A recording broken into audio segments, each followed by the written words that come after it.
I never imagined learning I had stage 3 breast cancer the same day I discovered my husband was having an affair with his 24-year-old assistant. No woman does. Yet there I was, staring at my phone in the oncologist's waiting room, my hands trembling as the text message from Ryan's secretary appeared. "Rebecca, I'm so sorry, but you need to see this." Attached was a picture that shattered my world even more thoroughly than the doctor's diagnosis just 30 minutes earlier. Before we jump back in, tell us where you're tuning in from, and if this story touches you, make sure you're subscribed, because tomorrow I've saved something extra special for you. The image showed my husband of 12 years, James, kissing Megan, his young assistant, outside a hotel in downtown Seattle. They weren't just kissing. His hand rested possessively on her slightly rounded stomach in a gesture I recognized immediately. I'd seen that same protective touch when I was pregnant with our son Ethan 7 years ago. The waiting room suddenly felt too bright, too sterile. The fluorescent lights made everyone look sickly, though perhaps that was just my new reality setting in. Cancer patient, betrayed wife. At 41, these weren't roles I had ever expected to play. The oncologist had laid out my treatment plan, with clinical precision. 6 months of aggressive chemotherapy followed by surgery and radiation. "Your cancer is aggressive, Mrs. Sullivan," Dr. Wilson had explained, her face a careful mask of professional compassion. "But you're young and otherwise healthy. We have every reason to believe we can beat this." I'd nodded, trying to process words like survival rates and lymph node involvement, while simultaneously planning how to tell James, how to tell Ethan. James had claimed he couldn't make this appointment because of an emergency client meeting that couldn't be rescheduled. Now I understood what kind of emergency had kept him away. As I walked to my car, my phone buzzed again. This time from Ryan, my husband's business partner at their financial consulting firm. "Call me when you can. It's about James and Rebecca.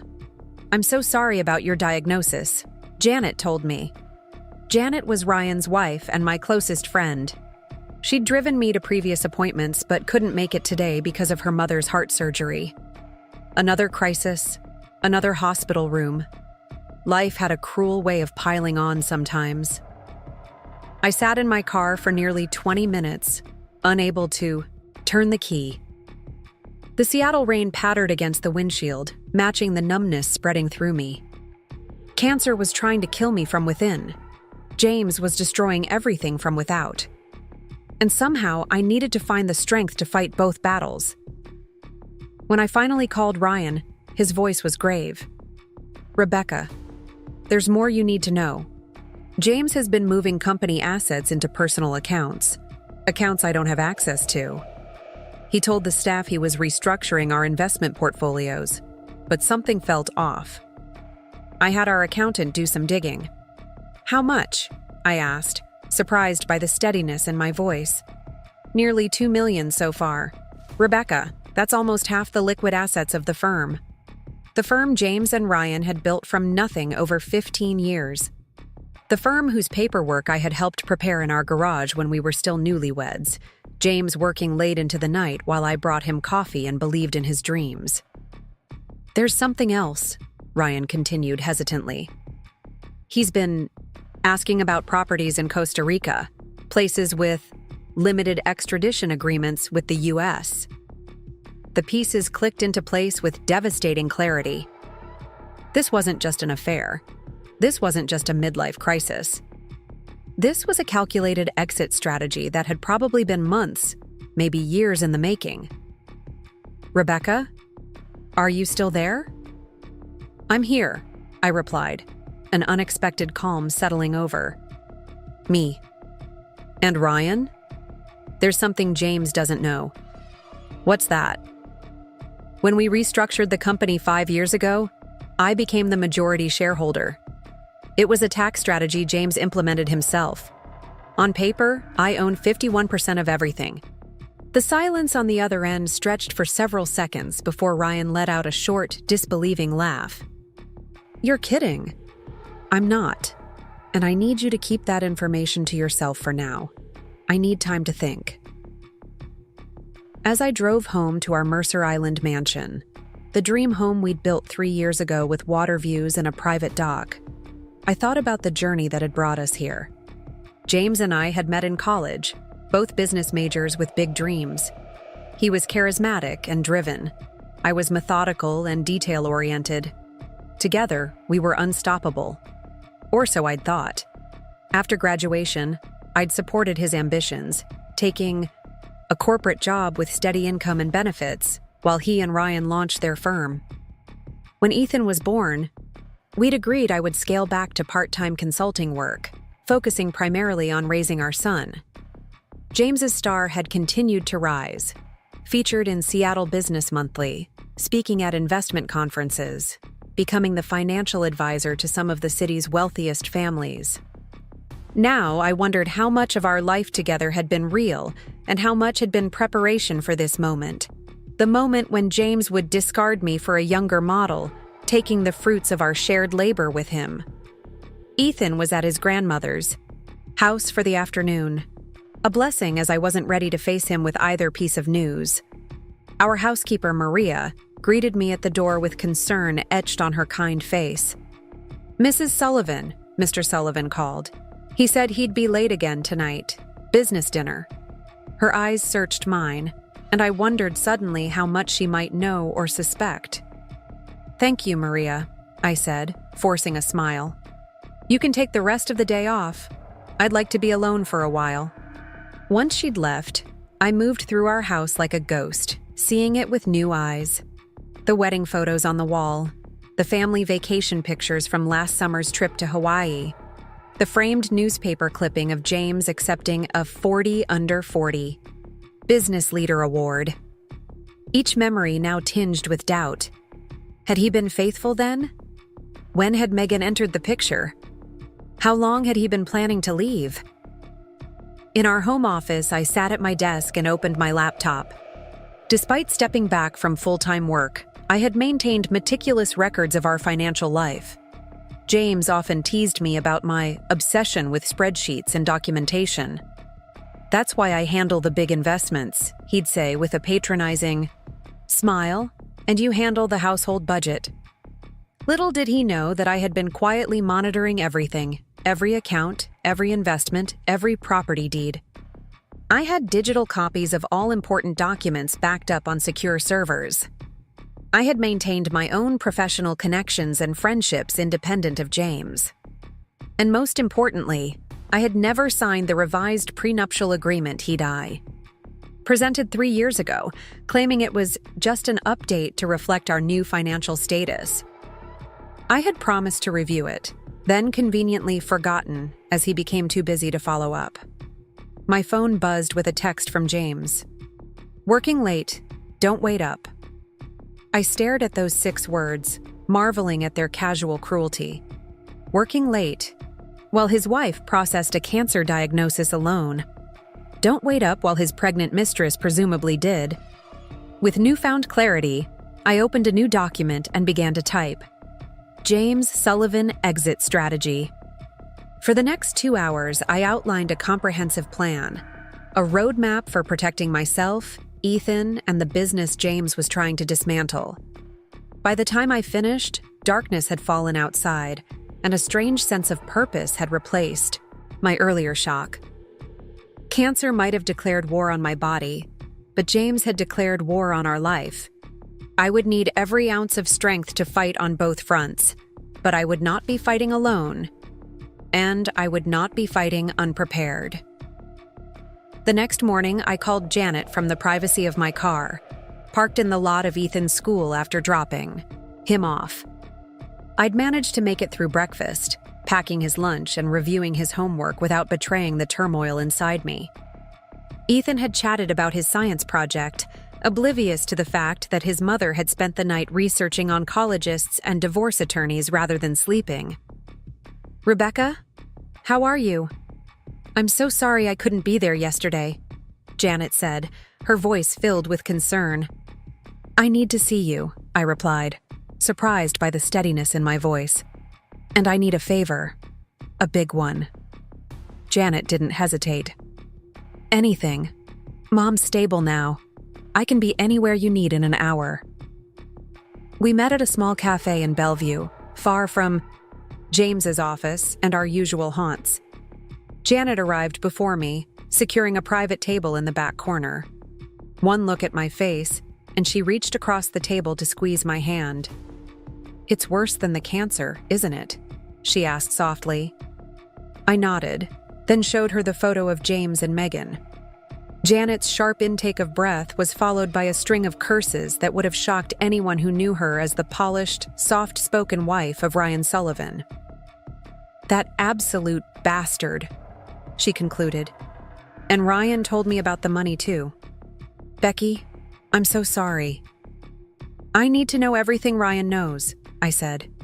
"And I need your help with something else." I slid a USB drive across the table.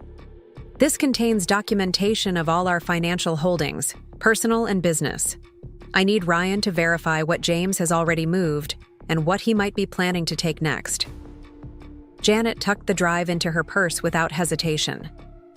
"Consider done. What else?" "I need a recommendation for the best oncologist in Seattle and the best divorce attorney."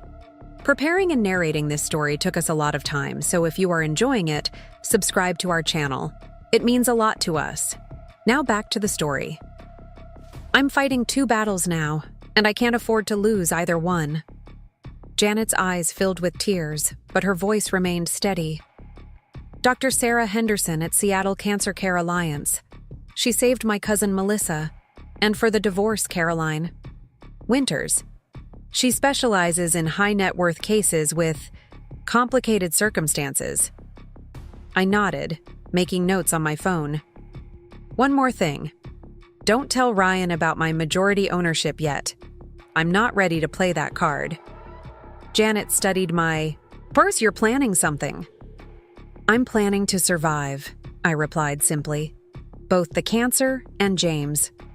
Over the next week, I moved with methodical precision, setting medical and legal gears in motion while maintaining a facade of normalcy at home. I scheduled appointments with Dr. Henderson and attorney Caroline Winters. I opened new bank accounts, in my name only, and transferred modest sums that wouldn't trigger James's attention.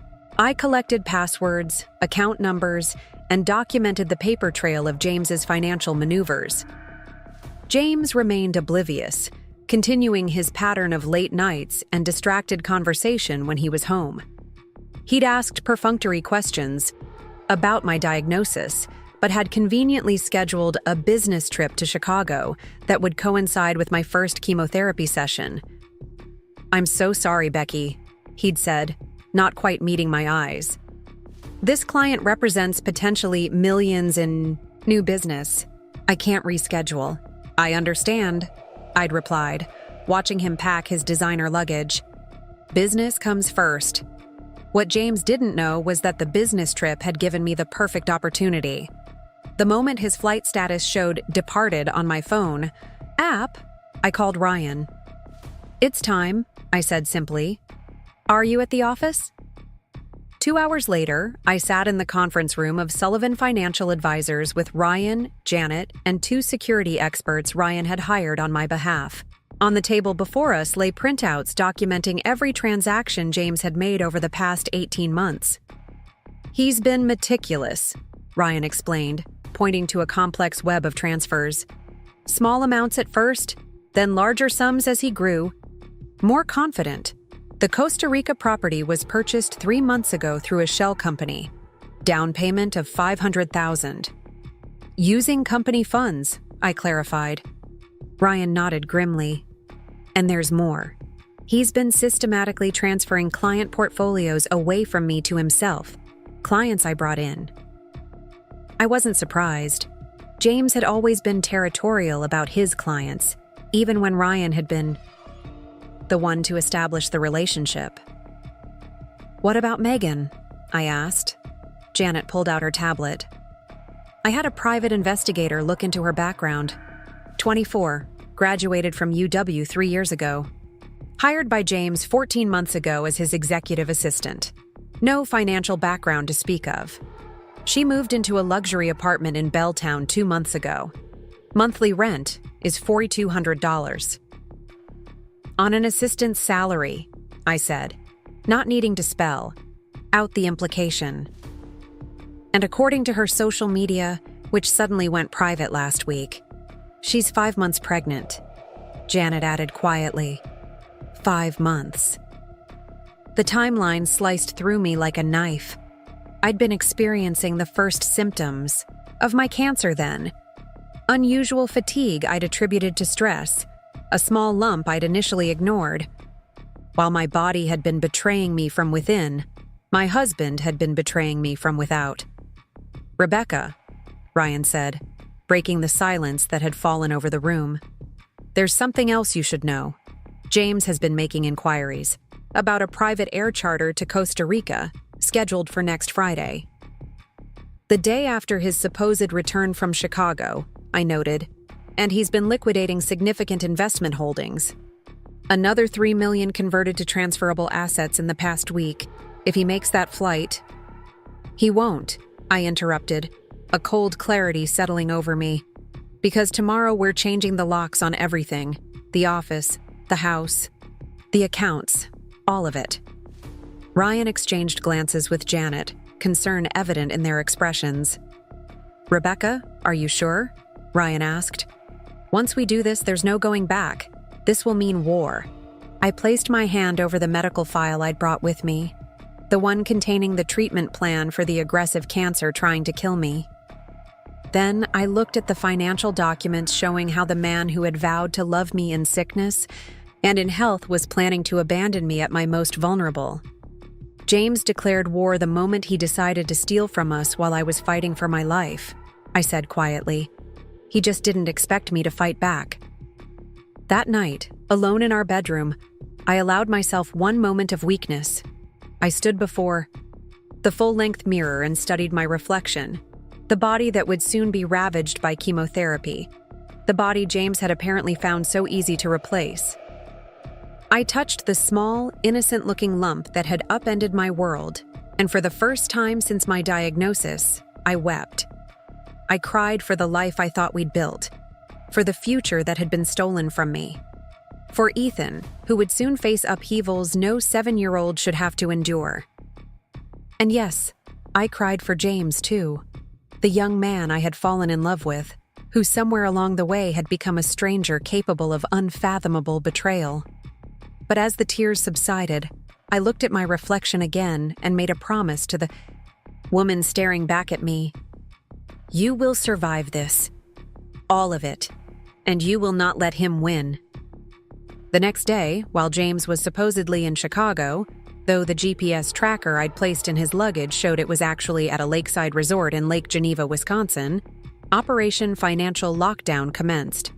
As the legal majority shareholder of Sullivan Financial Advisors, I authorized a series of decisive actions. First, the company's security team changed all access codes to the office building and the firm's digital systems. Next, the firm's accountant froze all company accounts pending a routine audit, replacing them with new accounts that required dual authorization from both Ryan and myself. Finally, I instructed the firm's legal team to prepare documentation of James's financial improprieties, documentation that would be provided to both the SEC and the State Financial Regulatory Board if necessary. Simultaneously, my divorce attorney filed emergency motions to freeze our personal assets and prevent James from accessing our joint accounts. Caroline Winters had been as ruthlessly efficient as Janet had promised. "He's created a paper trail that any judge will recognize as preparation for absconding with marital and company assets," she'd explained during our first meeting. "Factor in your cancer diagnosis, and we have grounds for emergency intervention, without waiting for the standard process." By sunset, James Sullivan had effectively been locked out of the life he'd been planning to abandon, a fact he discovered when his corporate credit card was declined at dinner with Megan at their Wisconsin hideaway. The call came at 9:47 p.m., James's name flashing on my phone screen with an urgency I found almost amusing. "What the hell is going on?" he demanded when I answered, his voice a mixture of anger and panic. My cards aren't working. I can't access any of our accounts. Hello, James, I replied calmly. How's Chicago? Or should I say Lake Geneva? The Fontana Resort has beautiful views this time of year, I've heard. The silence that followed told me everything I needed to know. Rebecca, he finally said, his voice shifting to the smooth, reasonable tone he used with difficult clients. I think there's been a misunderstanding. I can explain everything if you'll just… Explain the pregnancy? I interrupted. Or the $500,000 property in Costa Rica? Or perhaps the $3 million you've diverted from our company over the past year? Which part would you like to explain first, James? The stunned silence from James stretched across the phone line before he recovered, his voice dropping to that persuasive tone I'd heard him use countless times with clients who were about to withdraw their investments. Rebecca, you're not thinking. Clearly, he said softly. You've had a terrible shock with your diagnosis. You're emotional, confused. Stop, I cut him off, my voice surprisingly steady. Don't you dare use my cancer as a shield for your betrayal. That's low, even for you. This isn't what it looks like, he insisted. Megan and I are on a business retreat. The team is here too, in different cabins. As for the financial irregularities, Ryan is overreacting to some temporary portfolio restructuring. Is her pregnancy also temporary? I asked, the question hanging in the air like a guillotine blade. The silence told me everything. When he finally spoke, his voice had hardened. You've made a serious mistake, Rebecca.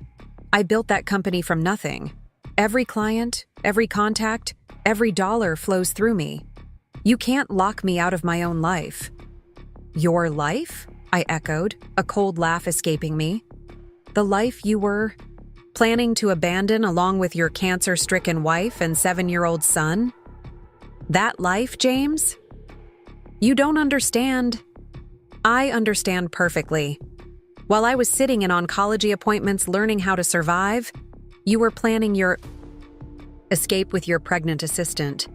Tell me, does Megan know about the Costa Rica property? Or did you plan to surprise her with it after you'd cleaned out all our accounts? Another telling silence. Rebecca, he tried again, his voice lowering to an intimate whisper that once would have melted my resolve. We can work this out. Come on, we've been together too long to throw everything away. Think about Ethan. The mention of our son ignited something primal inside me. I am thinking about Ethan, I replied coldly. I'm thinking about how his father was planning to disappear with his college fund and leave his mother to fight cancer alone. Don't you dare invoke his name in your defense. This is just a misunderstanding. No, James. A misunderstanding is forgetting an anniversary or double booking a weekend. This is deliberate betrayal. This is calculated abandonment. This is theft. I could hear his breathing change, frustration replacing his forced calm. You can't do this, he said, voice hardening. You don't have the authority to lock me out of the company. I'm the CEO, the founder. And I'm the majority shareholder, I replied quietly. The silence that followed was the sweetest thing I'd heard in months. What did you say? He finally managed. 5 years ago, you restructured the company for tax purposes, transferring 51% ownership to me. You said it was the smartest move financially, remember? Something about income splitting and liability protection. You even joked that it was just on paper, that you'd always maintain control. I paused, letting the magnitude of his oversight sink in. Turns out, paper matters, James. That's not possible, he whispered. But the uncertainty in his voice told me he was mentally reviewing the documents, searching for the loophole he'd never thought he'd need. Check the corporate filings, I suggested. I'll wait. I could hear him fumbling with his phone, presumably looking for the documents that would prove me wrong. I knew what he would find, the same paperwork I'd reviewed with Caroline Winters, just days ago, confirming my legal authority to take the actions I had. This is temporary, he finally said, his voice tight with barely controlled rage. "One phone call to our attorney and I'll have this reversed. You're making a catastrophic mistake, Rebecca." "No, James. The catastrophic mistake was yours. Thinking I would be too weak, too distracted, or too frightened to fight back. You thought cancer and betrayal would break me. Instead, they've shown me exactly what I'm capable of." "What do you want?" he demanded, the pretense of reasonableness abandoned. "Money? Is that it? Name your price." The question was so absurd I almost laughed. "I don't want your money, James. It's our money. Money you've stolen, hidden, and planned to disappear with. What I want is justice." "You'll regret this," he threatened, voice low. "When your emotions cool off, you'll realize you've overreacted and destroyed everything we built." "No, James. You destroyed it the moment you decided your pregnant girlfriend was worth more than your marriage vows. The moment you chose to abandon your sick wife and young son. The moment you betrayed every principle you claimed to stand for." I could hear a female voice in the background asking questions. Megan, no doubt, wondering why her sugar daddy's credit cards had suddenly stopped working. "I'll be home tomorrow," James said abruptly. "We'll sort this out like adults." "The locks have been changed," I informed him calmly. "Your key fob won't work at the office either. Any attempt to access company servers or files will be logged as potential corporate espionage. My attorney will contact you with next steps." "You can't be serious." "Cancer has a way of clarifying what's serious, James. Goodbye." I ended the call and sat in the suddenly quiet bedroom, the weight of what I'd just done settling over me. There would be no going back now, no possibility of reconciliation or amicable separation. I had declared war on the man I had loved for over a decade, the father of my child, my partner in building a life that now lay in ruins around me. My phone immediately began buzzing with texts. "You're making a terrible mistake. Think about what you're doing. This isn't you. This is your fear talking. I still love you. Rebecca, we can fix this." Each message more desperate than the last. I silenced the phone and placed it on my nightstand, then walked to the bathroom where my first round of anti-nausea medication waited. Tomorrow would bring my first chemotherapy session, and I needed to prepare my body for the assault it was about to endure. As I swallowed the pills, I caught my reflection in the mirror again. The woman staring back at me looked different somehow, her eyes harder, her jaw set with determination. She was a stranger to me, this warrior who had emerged from the ashes of my comfortable life. But I was grateful for her presence. I would need her strength in the battles ahead. The next morning, Janet arrived at 7:30 a.m. to help with Ethan. I had decided to maintain as much normalcy as possible for him while figuring out how and when to explain the changes coming to our family. Janet would take him to school while I went to my first chemotherapy appointment, then pick him up afterward and bring him to her house for a playdate with her son, giving me time to recover from the treatment's immediate effects. "Are you sure you don't want me to come with you?" Janet asked as she prepared Ethan's lunch in our kitchen. "Ryan could take both boys to school." I shook my head. "Dr. Henderson said the first session can take several hours. I've arranged for a hospital volunteer to sit with me. Besides, I need some time to think about next steps." Janet nodded, though concern shadowed her eyes. "Has he called again?" 17 texts and 5 voicemails, I replied, checking my phone. Each one alternating between threats and pleas. The latest says he's on his way back. His flight lands at noon. "What are you going to do?" Exactly what I said. He's not welcome here anymore. Caroline has already filed a restraining order based on financial abuse and abandonment during a medical crisis. It won't be permanent, but it buys us time. Janet squeezed my hand. "You're the strongest person I know, Rebecca Sullivan, stronger than all of us put together." I tried to smile, though it felt more like a grimace. Not strong, just cornered. And cornered animals fight the hardest. The Seattle Cancer Care Alliance was a modern facility designed to feel less clinical than a traditional hospital. Soft lighting, comfortable chairs, and attentive staff created an atmosphere that almost made you forget why you were there. Almost. As the nurse inserted the IV line that would deliver the powerful chemicals designed to kill the rapidly dividing cells in my body, both cancerous and healthy, I closed my eyes and tried to focus on my breathing. The volunteer beside me, a kind-faced woman named Eleanor who had survived breast cancer herself 10 years prior, gently patted my hand. "The first one's the scariest," she said softly. "It gets easier, not because the treatment changes, but because you do. You get stronger, more resilient." I nodded, unable to speak past the lump in my throat. The nurse hung the first bag of clear liquid that would begin my journey through the medical gauntlet of modern cancer treatment. As the chemicals began flowing into my veins, my phone buzzed with a text from Caroline Winters. "Restraining order granted. Temporary freeze on all accounts maintained. Court date set for next week. James has retained counsel. Martin Gray. Prepare for aggressive response. Martin Gray." One of Seattle's most notorious divorce attorneys, known for his scorched earth approach to high net worth separations. Of course, James would hire him. He never did anything halfway. "Bad news?" Eleanor asked, noticing my expression.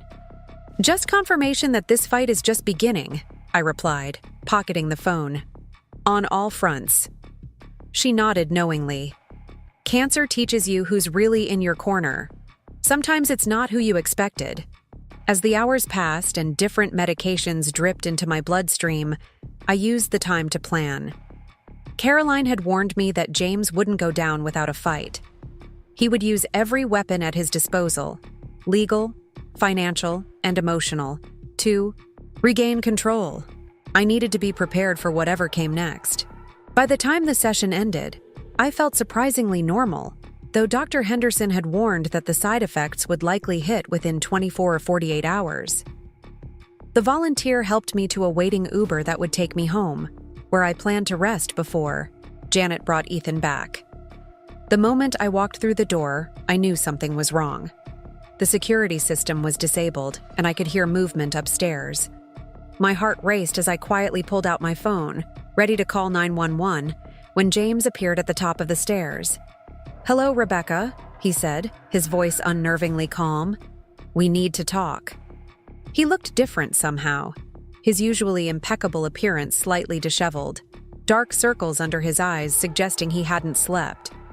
He'd clearly showered and changed since his flight, but the polish that usually defined James Sullivan was noticeably absent. "You're in violation of a restraining order," I replied, holding up my phone. "Leave now, or I'm calling the police."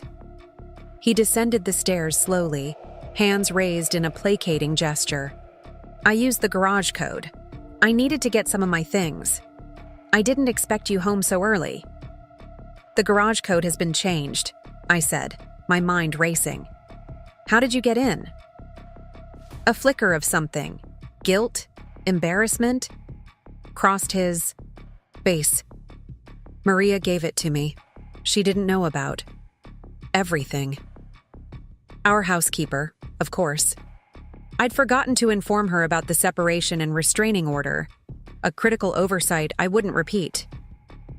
"You need to leave," I said firmly, finger poised over the emergency call button. "Whatever you came for, it can be arranged through our attorneys." "I came for my passport and some personal documents," he said, gesturing to a briefcase on the entryway table. "And to talk sense into you. This has gone far enough, Rebecca." I noticed he was carefully maintaining his distance, staying at the bottom of the stairs while I stood near the front door. The calculated nature of his positioning wasn't lost on me, making sure I didn't feel physically threatened while he attempted to manipulate me emotionally. "How was your first treatment?" he asked, his voice softening with what sounded like genuine concern. "I should have been there." "Yes, you should have," I agreed, refusing to be drawn in by this sudden display of caring. But you chose to be in Wisconsin with your pregnant girlfriend instead. He winced slightly. About Megan. It's complicated. The pregnancy wasn't planned. I laughed, a harsh sound that seemed to startle both of us. Is that supposed to make it better? That you accidentally impregnated your assistant while cheating? On your wife? Should I feel relieved it wasn't intentional? I never meant to hurt you, he said, running a hand through his hair in that familiar gesture that once would have melted my heart. Things just happened. Things don't just happen, James. Embezzling company funds doesn't just happen. Buying property in Costa Rica doesn't just happen. Planning to abandon your family doesn't just happen. These are choices. Your choices. He took a step toward me, and I immediately raised my phone. That's close enough. He stopped, frustration flashing across his face. This isn't you, Rebecca. The restraining order, freezing the accounts. These are extreme reactions. You've never been vindictive. And you've never stolen from our daughter's future or planned to abandon your cancer-stricken wife, I countered. We're both doing things we never imagined. I wasn't abandoning you, he insisted. I was going to make sure you and Ethan were taken care of. I set aside money for your treatment, for Ethan's education. How generous, I interrupted, my voice dripping with sarcasm. Planning to leave us with crumbs from the table you built with our shared work, our shared sacrifice. He shook his head, exasperation evident. You don't understand the pressure I've been under. The business, the clients, maintaining our lifestyle. It's been killing me for years. And then Megan came along. And for the first time, someone saw me, not just what I could provide. The audacity of his self-pity was breathtaking. While you've been suffocating under the weight of our luxurious lifestyle, I've been learning how to survive a disease that could actually kill me. Forgive me if I don't have sympathy for your midlife crisis. James sighed heavily, changing tactics. What about Ethan? Have you thought about what this will do to him? The public court battle? The scandal when this gets out? Is that what you want for our son?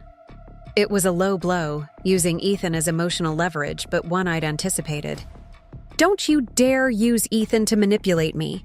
Were you thinking about him when you were planning to disappear to Costa Rica? When you were draining his college fund to set up house with your mistress? That's not... Save it for your attorney. I cut him off. I'm done listening to your justifications. Take whatever documents you came for and leave. Anything else can be arranged through Caroline. Rebecca, please. He tried once more, his voice softening to that intimate tone he used. When he wanted something, we can work this out without lawyers, without making it ugly. For Ethan's sake, for all we've built together, let's talk this through. For a moment, just a brief, wavering moment, I felt the pull of our history, the weight of 12 years. Together, the future we'd planned. Then I remembered the photo of his hand on Megan's pregnant belly, the secret bank transfers, the Costa Rica property, and the coldness returned. The time for talking was before you decided to betray everything. We built, I said quietly. Now the time for talking is over. Our attorneys will handle the rest. Something in my tone must have convinced him I was serious, because his expression hardened, the mask of contrition falling away to reveal the calculating man beneath. You're making a mistake, he said, his voice chilling. I was willing to be generous, to make this easy on everyone. But if you want war, Rebecca, I'll give you war. And trust me, you don't want to see what I'm capable of when I'm fighting to protect what's mine. That's where you're wrong, James, I replied, my finger hovering over the emergency call button. I've already seen exactly what you're capable of. Now get out of my house before I have you arrested. He held my gaze for a long moment, then picked up his briefcase. This isn't over. No, I agreed.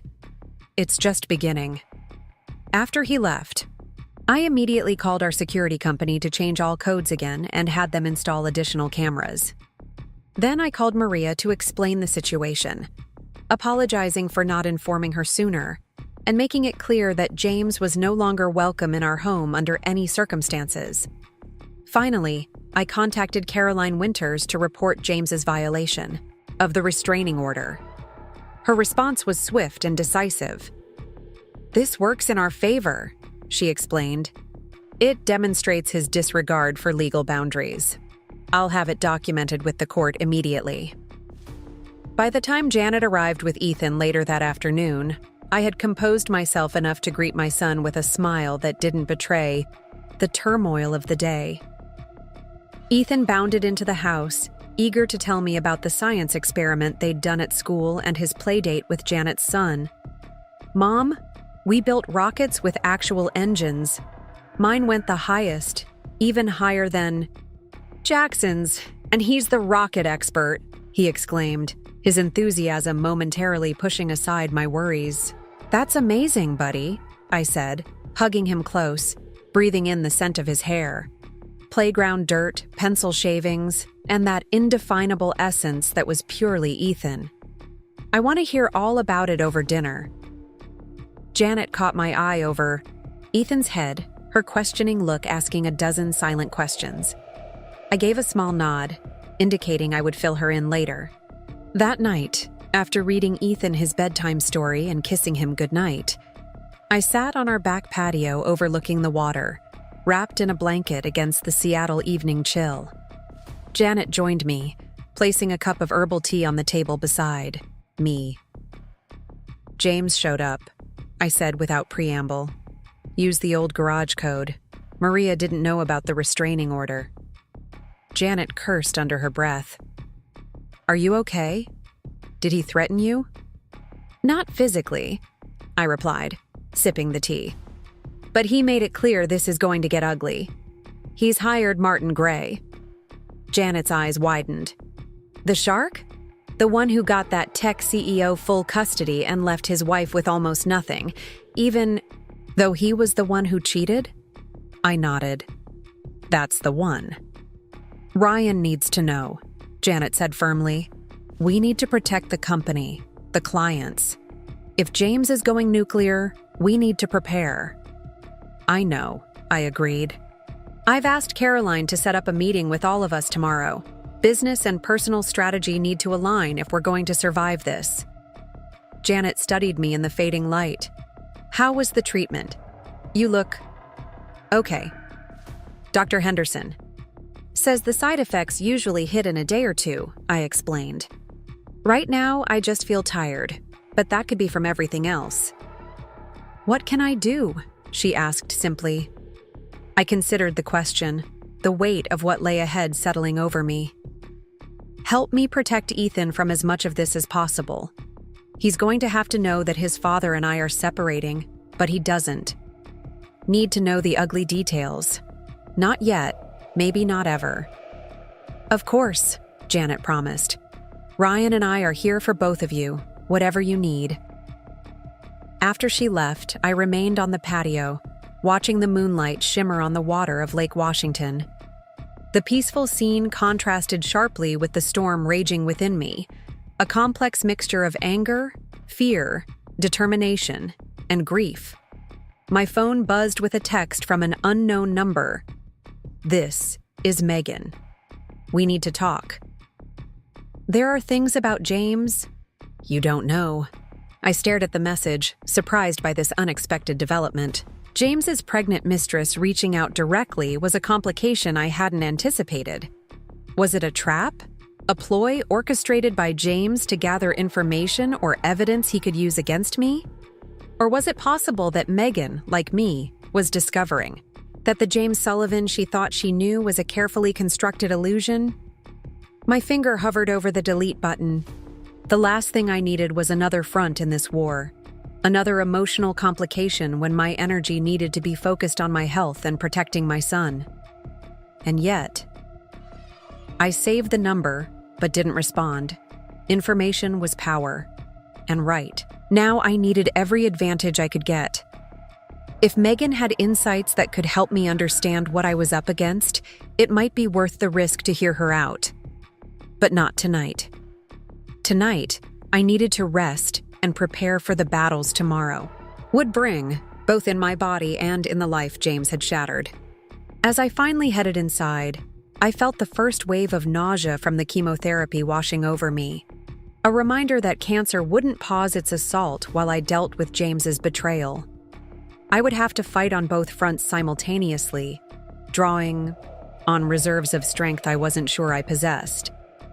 In our bedroom, a space that now felt contaminated by James's presence earlier, I opened my laptop and pulled up the document I'd started the day before.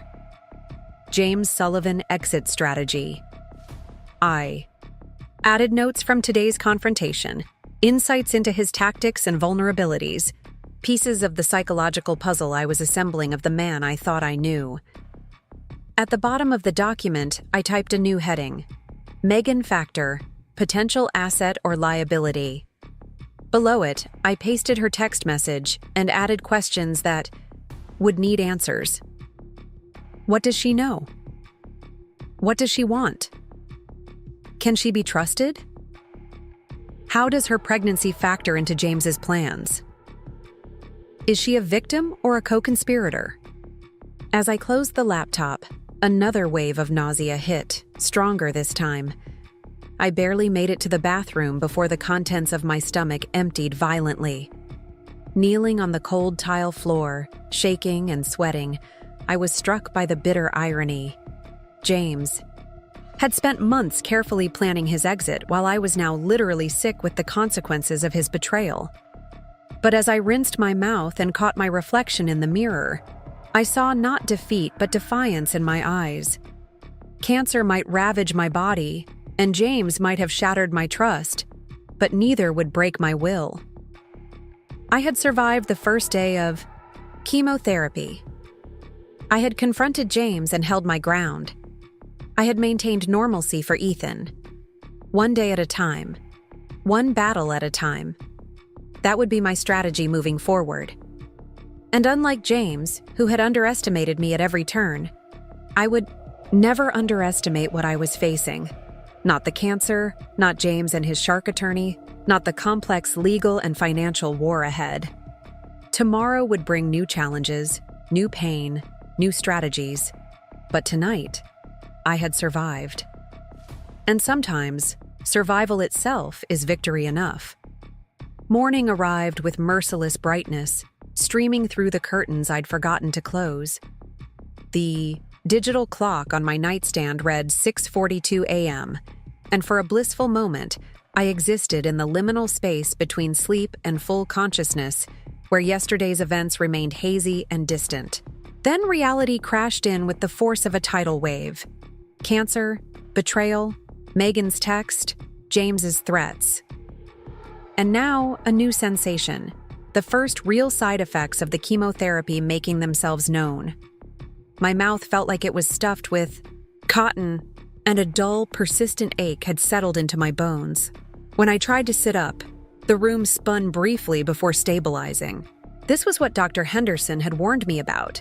The cumulative assault on my body was just beginning. I reached for my phone and saw 3 missed calls from Ryan, 2 from Caroline Winters, and another text from Megan.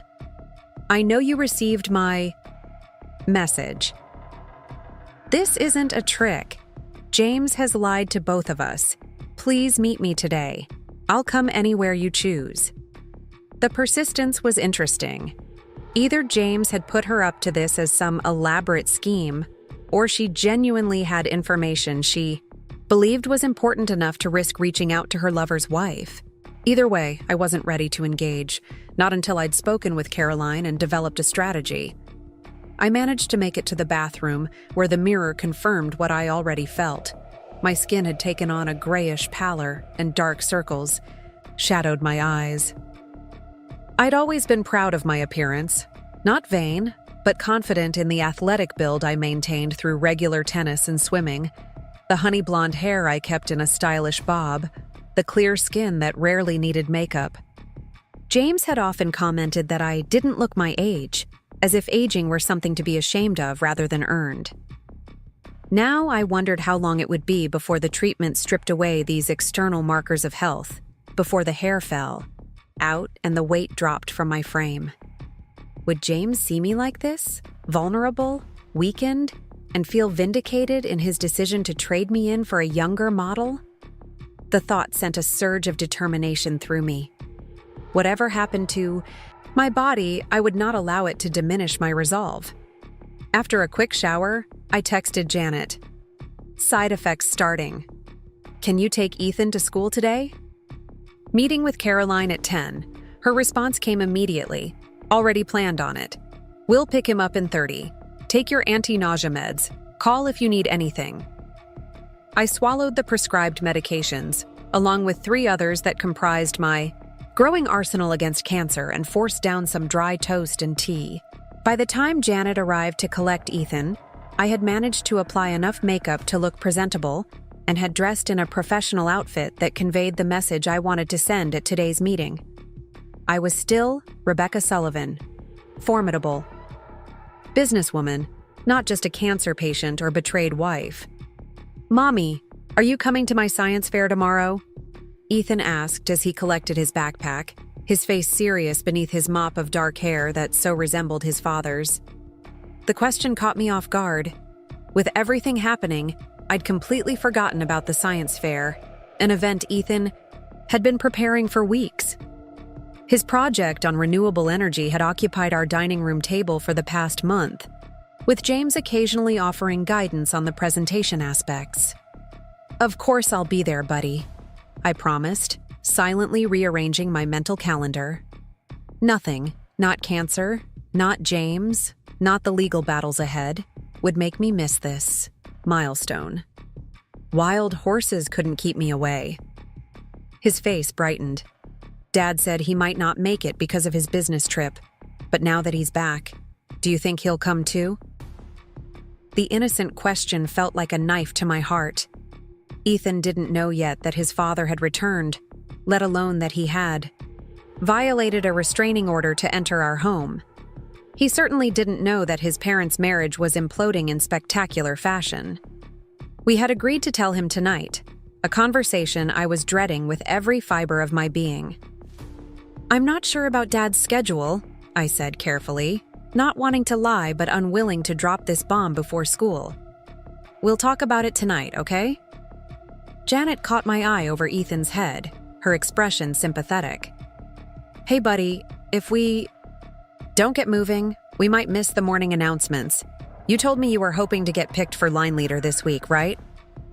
This successfully diverted Ethan's attention, and after a quick hug and kiss, they were out the door, leaving me alone with the thundering silence of a house that had once felt like a sanctuary, but now seemed filled with ghosts of a happiness that had been built on sand. Caroline Winters's law office occupied the 22nd floor of a downtown Seattle high-rise, with views of Elliott Bay that would have been spectacular if I'd been in any mood to appreciate them. The reception area exuded exactly the kind of understated wealth and power I expected. Original artwork, leather furniture in muted tones, and a discreet receptionist who clearly knew who I was before I introduced myself. Mrs. Sullivan, Caroline C., greeted me, emerging from her office. At 50-something, she embodied the polished professionalism I aspired to maintain through my own crisis. Silver-streaked dark hair in a perfect bob, a tailored charcoal suit, and an air of absolute competence. Please come in. Ryan has already arrived.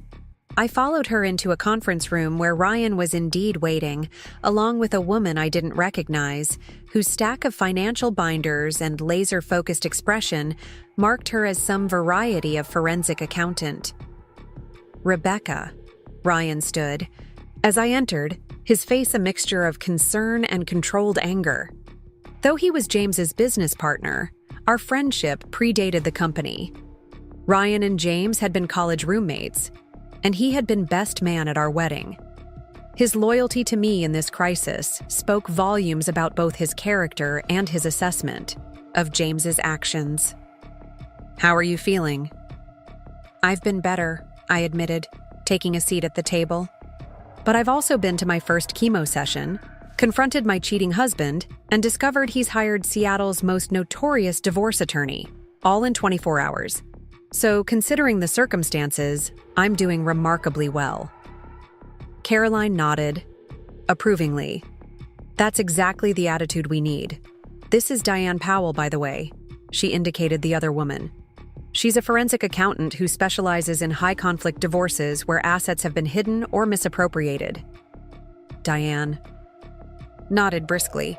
Mrs. Sullivan, I've been reviewing the preliminary financial documentation, and I must say, your record-keeping has made my job significantly easier. Most clients in your situation can't provide half the documentation you've assembled. I felt a small flicker of satisfaction.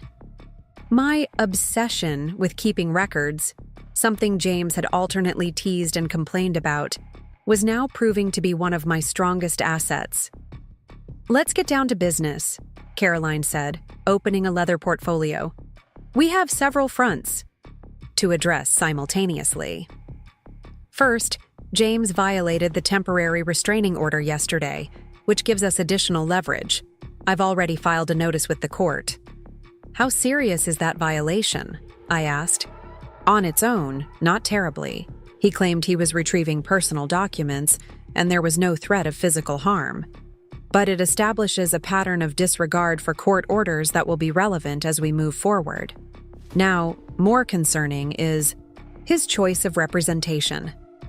Martin Gray, Ryan supplied, his expression grim. Exactly, Caroline confirmed. Martin's reputation is well earned. He's aggressive, occasionally unethical, and extraordinarily effective at helping wealthy clients, particularly men, retain control of their assets during divorce. We need to prepare for every dirty trick in the book. Such as? I prompted. Caroline and Diane exchanged glances before Caroline continued. Based on the initial filings Martin submitted this morning, James is going to claim that you're mentally unfit to make financial decisions due to the emotional trauma of your cancer. Diagnosis. The sheer audacity of it struck me like a physical blow. He's claiming I'm too emotionally fragile while he's the one who was planning to abandon me during cancer treatment. It gets worse, Caroline said grimly.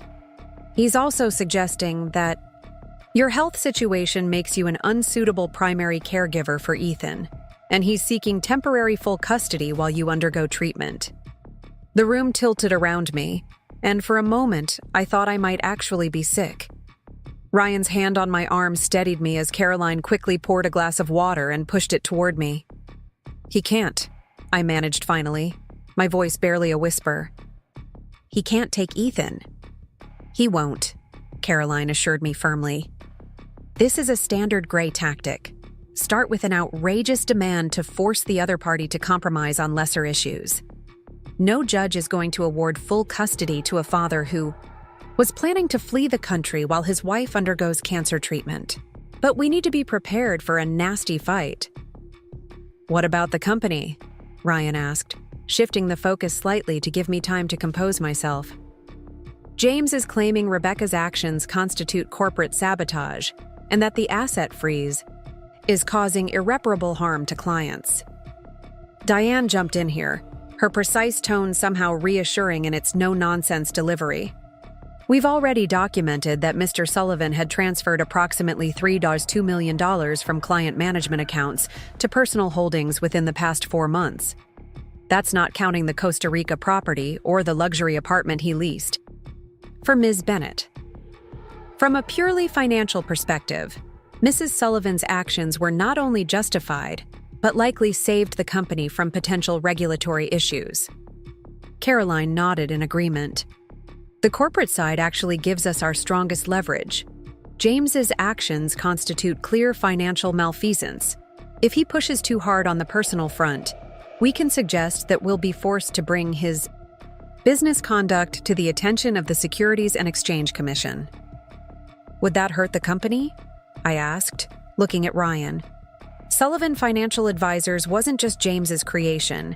It represented the livelihoods of 27 employees, including Ryan, and the financial security of hundreds of clients who trusted the firm with their investments. I wanted justice, not wholesale destruction. We've already begun damage control, Ryan assured me. I've personally contacted our top 20 clients to explain that we're undergoing an internal audit and restructuring. Most have expressed confidence in the firm, especially once I assured them that you and I are personally overseeing the process. The meeting continued for another hour, with Caroline outlining our legal strategy, while Diane presented a detailed analysis of our financial position. By the end, I felt simultaneously overwhelmed and better prepared. We had a plan. Multiple plans, actually, with contingencies for various scenarios. I wasn't facing this alone. As the meeting was wrapping up, my phone buzzed with another text from Megan. I must have frowned at the screen because Caroline caught my expression. Something wrong?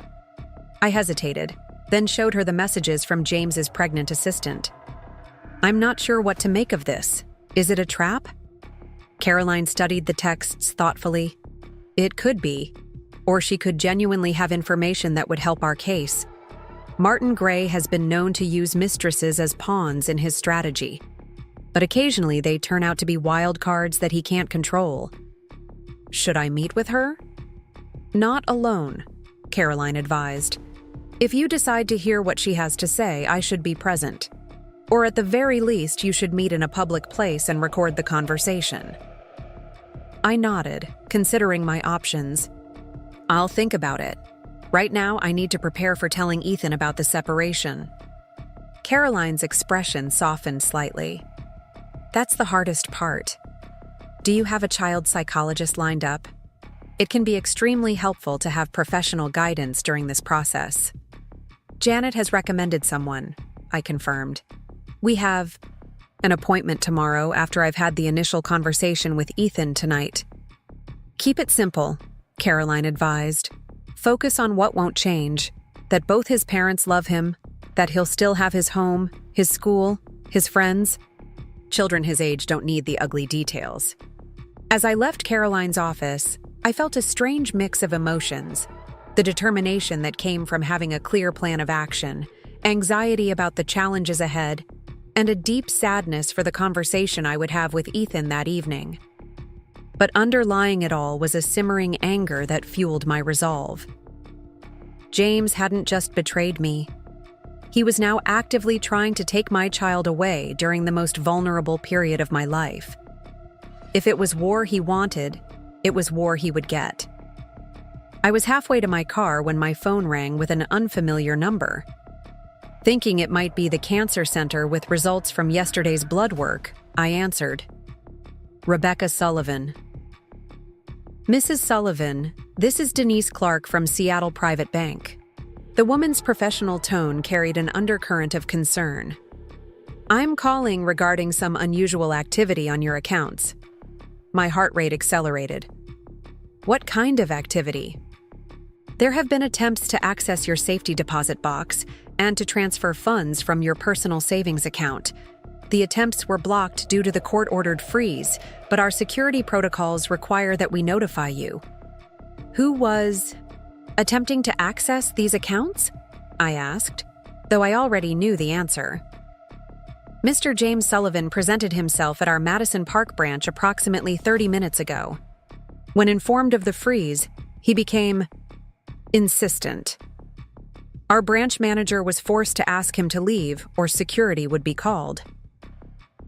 A chill ran through me that had nothing to do with the chemotherapy.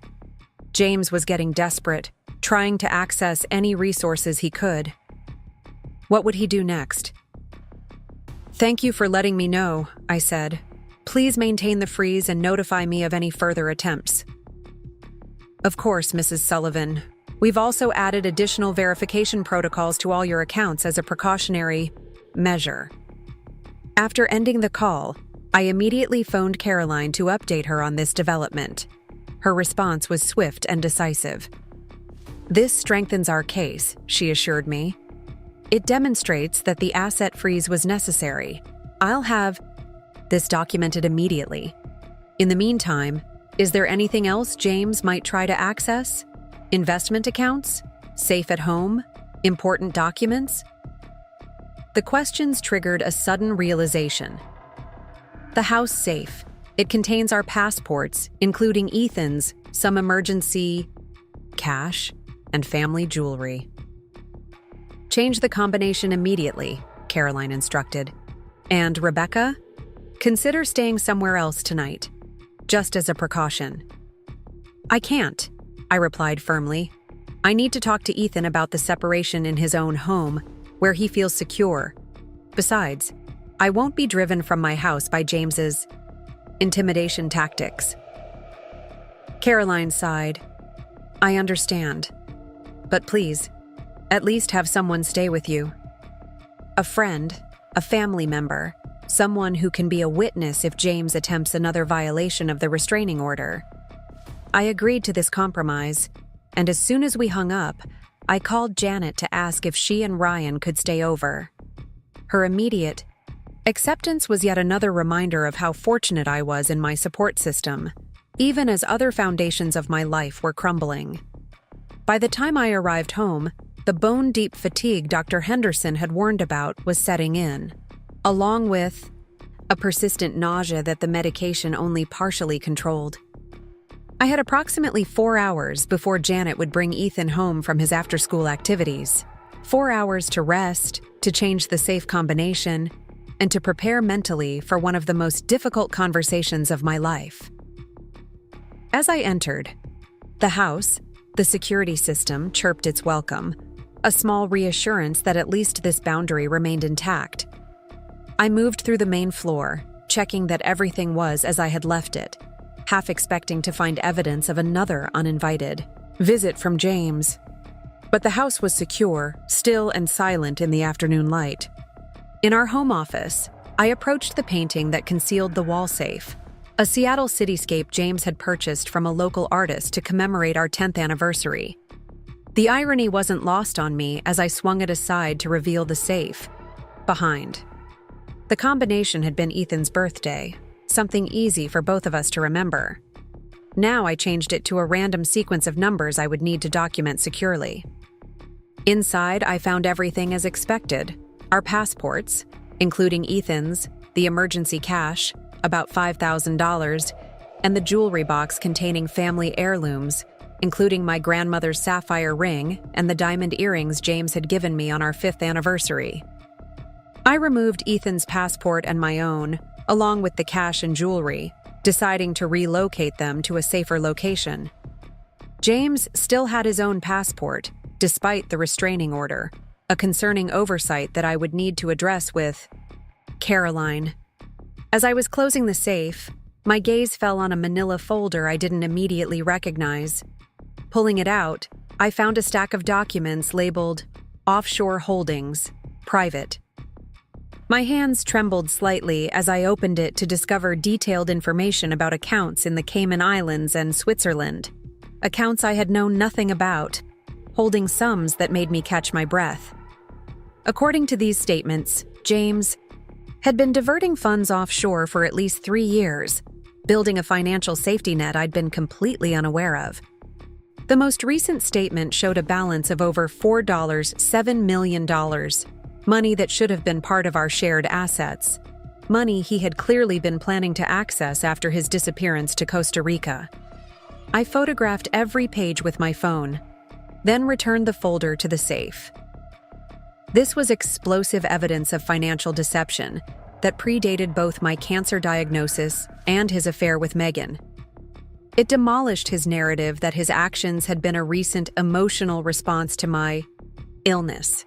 This had been a long-term strategy of systematic betrayal. With this discovery weighing heavily on my mind, I retreated to the bedroom to rest before Ethan's return. But sleep eluded me as my thoughts raced, connecting dots I should have seen. Years ago, the frequent international business trips, the insistence on handling all our major financial decisions, the subtle discouragement whenever I showed interest in the details of our investments. James had been constructing his escape hatch methodically, patiently, while building a life with me that he apparently never intended to maintain. The bedside. Phone's ring jolted me from these dark thoughts. Few people had our landline number, which we maintained primarily for emergencies. I reached for it with a sense of foreboding. "Hello? Mrs. Sullivan?" The voice was unfamiliar, Female, with a slight accent I couldn't immediately place. My name is Elena Vasquez. I work for Vista Del Mar Resort in Costa Rica. I sat up straighter, instantly alert. Yes? I'm calling because, well, this is awkward, but I believe you should know that your husband has confirmed his reservation for next week. He specifically requested our honeymoon package, with champagne and roses in the room upon arrival. The words hit me like physical blows. Honeymoon package, champagne, roses. I see, I managed, my voice surprisingly steady. And may I ask why you're telling me this? There was a pause before she continued.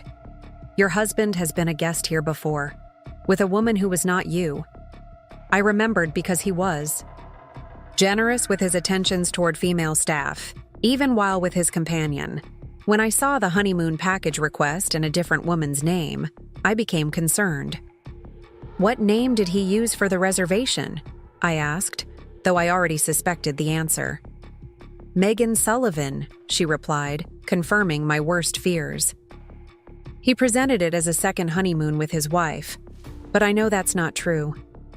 James wasn't just planning to leave, he was planning to start a new life, with Megan taking my name, my place. The calculated cruelty of it stole my breath. Thank you for telling me, I said finally. May I ask why you would risk your job to make this call? Another pause. My sister was abandoned by her husband while undergoing treatment for lymphoma.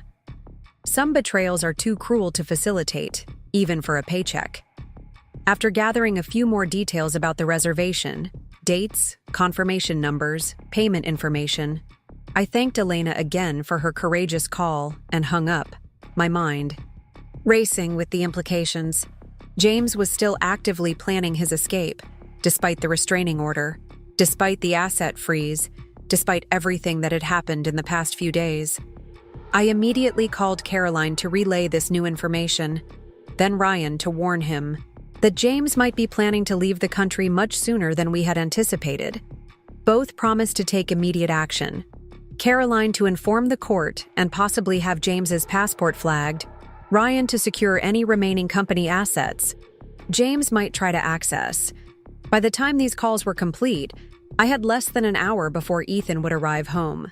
I forced myself to eat a light meal to take the evening medications, showered again to wash away the lingering hospital smell that seemed to cling to my skin after chemotherapy, and changed into comfortable clothes that made me look as normal as possible. Throughout these mundane activities, my mind was developing and discarding strategies for the conversation ahead.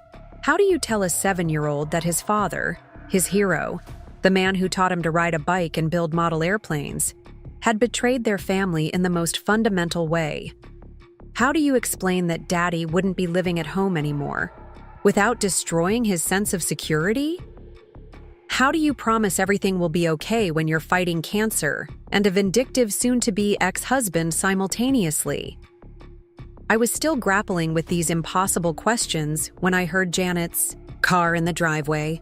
Taking a deep breath, I went to the door to greet my son, plastering on a smile that I hoped would reassure him, even as my heart was breaking for the conversation to come. Mom! Ethan bounded up the steps, his backpack bouncing against his small frame. Mrs. Lewis loved my science project presentation.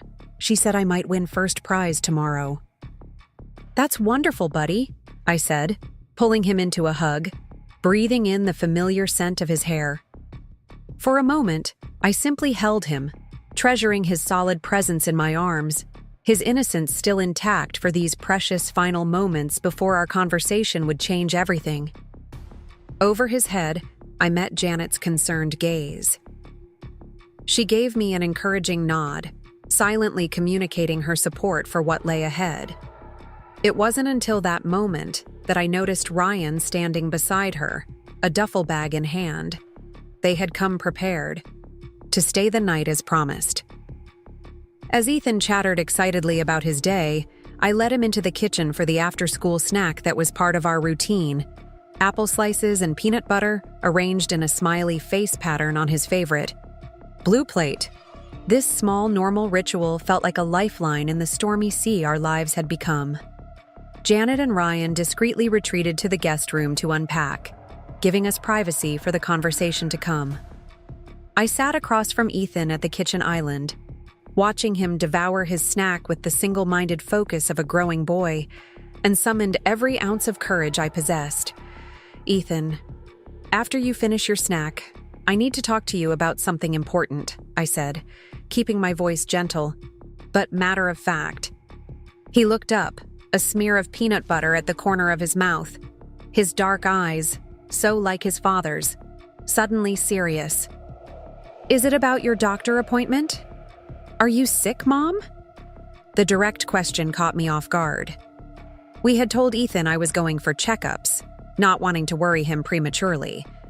But children sense more than we give them credit for, picking up on the subtle tensions and whispered conversations of adults.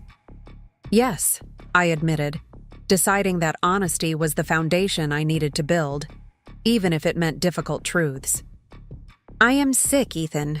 I have something called cancer, and the doctors are giving me medicine to make it better." His small face scrunched in concentration.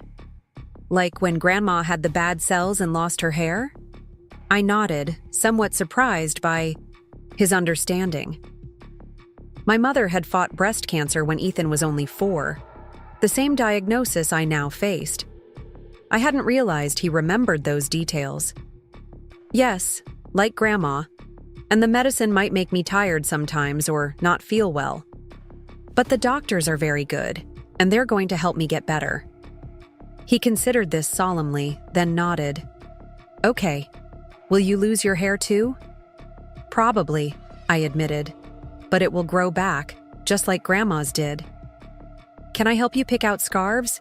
Grandma had cool ones with stars." The simplicity of his offer brought tears to my eyes that I quickly blinked away. "I would love that.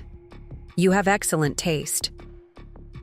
He beamed at the compliment, then his expression grew serious again. "Is that why Dad hasn't been home much? Because you're sick?" And there it was, the opening I needed but dreaded. I took a deep breath, choosing my words with extreme care. "No, sweetheart, there's something else we need to talk about. Dad and I have decided that we need to live apart for a while. He won't be staying at our house anymore." Ethan's fork clattered to the plate, his eyes widening. "Are you and Dad getting a divorce, like Tyler's parents?" Tyler was his classmate, a child who had gone through a particularly acrimonious divorce the previous year. The comparison made my heart ache. "Yes," I said gently. "Dad and I are getting a divorce, but that doesn't change how much we both love you. And unlike Tyler's situation, you won't have to change schools or move to a different house." His lower lip trembled slightly. "But why? Did I do something wrong?"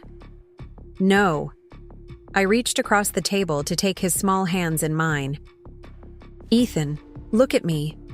This has absolutely nothing to do with you. You did nothing wrong. Sometimes adults. Sometimes their feelings for each other change, and they can't live together anymore.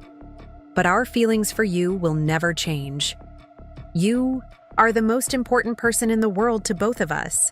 It wasn't the whole truth, but it was as much truth as a 7-year-old could or should bear. The full reality, that his father had betrayed us, stolen from us, planned to abandon us, was a burden no child should carry. "Where will Dad live?" Ethan asked, his voice small. "He's finding a new place," I explained, sidestepping the fact that James had already secured accommodations for his new life. "And you'll spend time with both of us. Starting when?" The question presented a dilemma. Given James's violation of the restraining order and his apparent plans to leave the country, I wasn't sure when or if he would have supervised visitation with Ethan. But I couldn't share those uncertainties. "We're still working out the details," I said carefully. "But I promise you'll always know what's happening. No surprises." Ethan was quiet for a long moment. processing this information with the serious concentration he usually reserved for complex Lego constructions. Finally, he looked up, his eyes swimming with unshed tears. "Will Dad still come to my science fair tomorrow?" The innocent question drove straight to my heart. "I don't know, buddy. I'll ask him, but he might be very busy right now." Ethan nodded, accepting this non-answer with the resilience children often show in the face of adult complications.